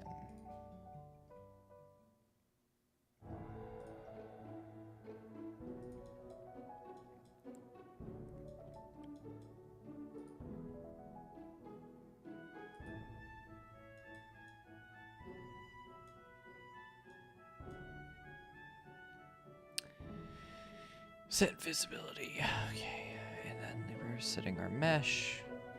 Now we need to go down to the child classes and make sure we are overriding these variables correctly.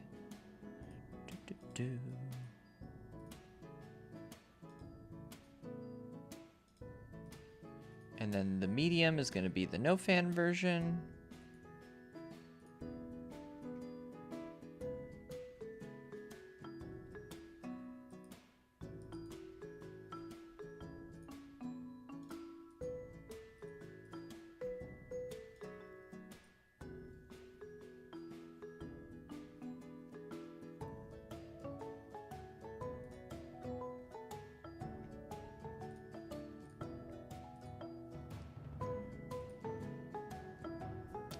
Large platform, large no fan, medium platform, medium no fan, and then small.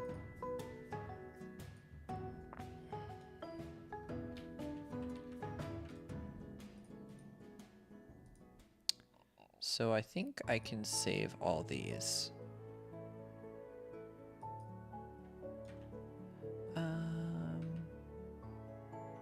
Yeah, I think it's okay to save this scene. I think this is fine.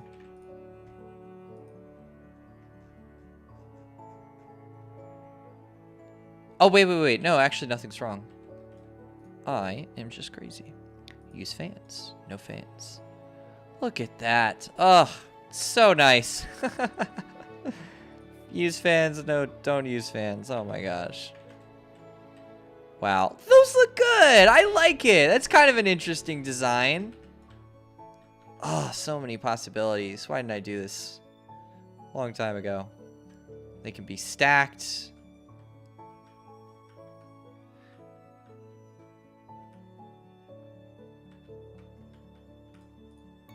Now all I need to do is say no fans.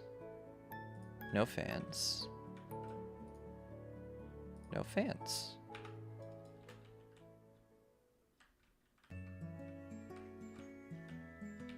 This is like the best part of the soundtrack. It's so cozy.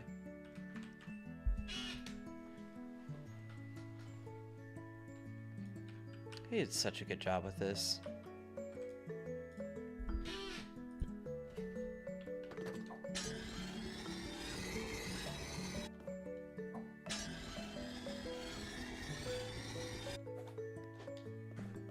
Endless possibilities.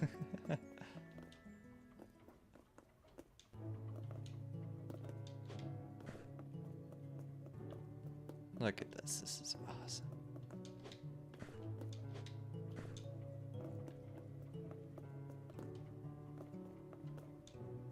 This is great. Look at this puzzle. It's not a puzzle, you know what I mean. And you can't get stuck under it. Thank you. I am happy. I am very happy.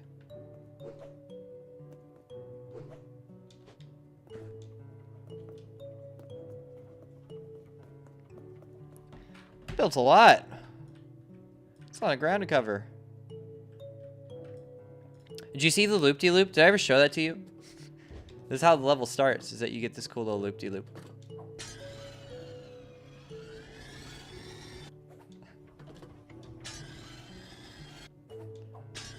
I think it's so fun.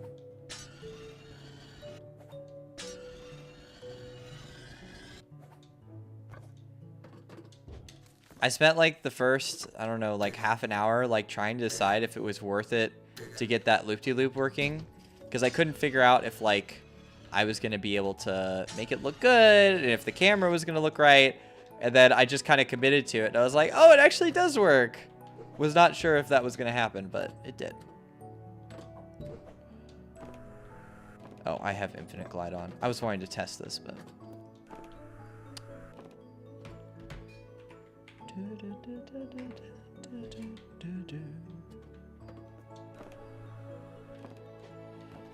Yeah, it's sick.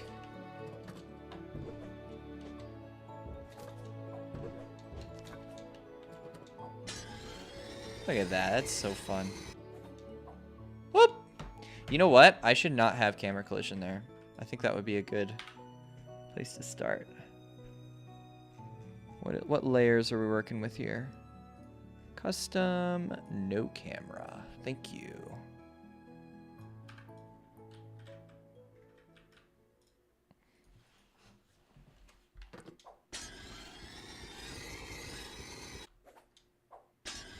Yeah, so now we don't get that awkward collision. So many fun ways you can keep your momentum. And we finished the playlist. It's over.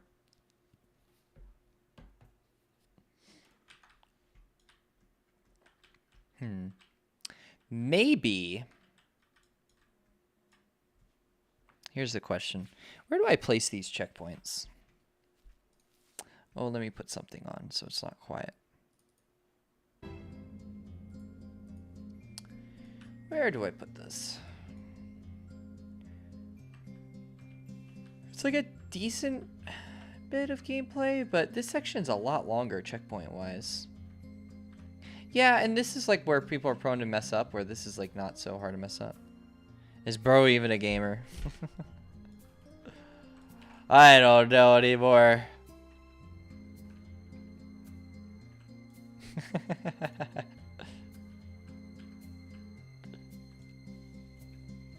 Well, it just hit midnight for me. How long have I been going? 3.5 hours? I might call it here, actually. That's actually not bad for this progress. So I estimated that it could take potentially up to 8 hours to complete a level, and I started with absolutely nothing, and I got here in 3.5. So, personally, I'm pretty happy with that. That's, like, in the realm of the budget that I would want. I would say this is about over halfway complete. I want to say maybe 66% complete. I think I might call it here, though, just because, like, I'm getting kind of tired. That's all it is. Save a little bit for next week, I think. But I'm so glad I set up those fans, because now I have these. I didn't have these before. This is so useful. And I could flip it upside down if I want to do that too. Look at that. That's awesome. Oh, that's weird. I could just stack them forever.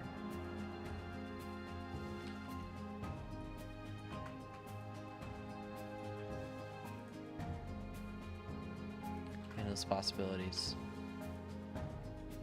Yeah, it feels like I did a decent amount. 3.5 hours, pretty good. I feel like I always move super slow with this stuff, because like I want it to feel just right, so I tweak things too much.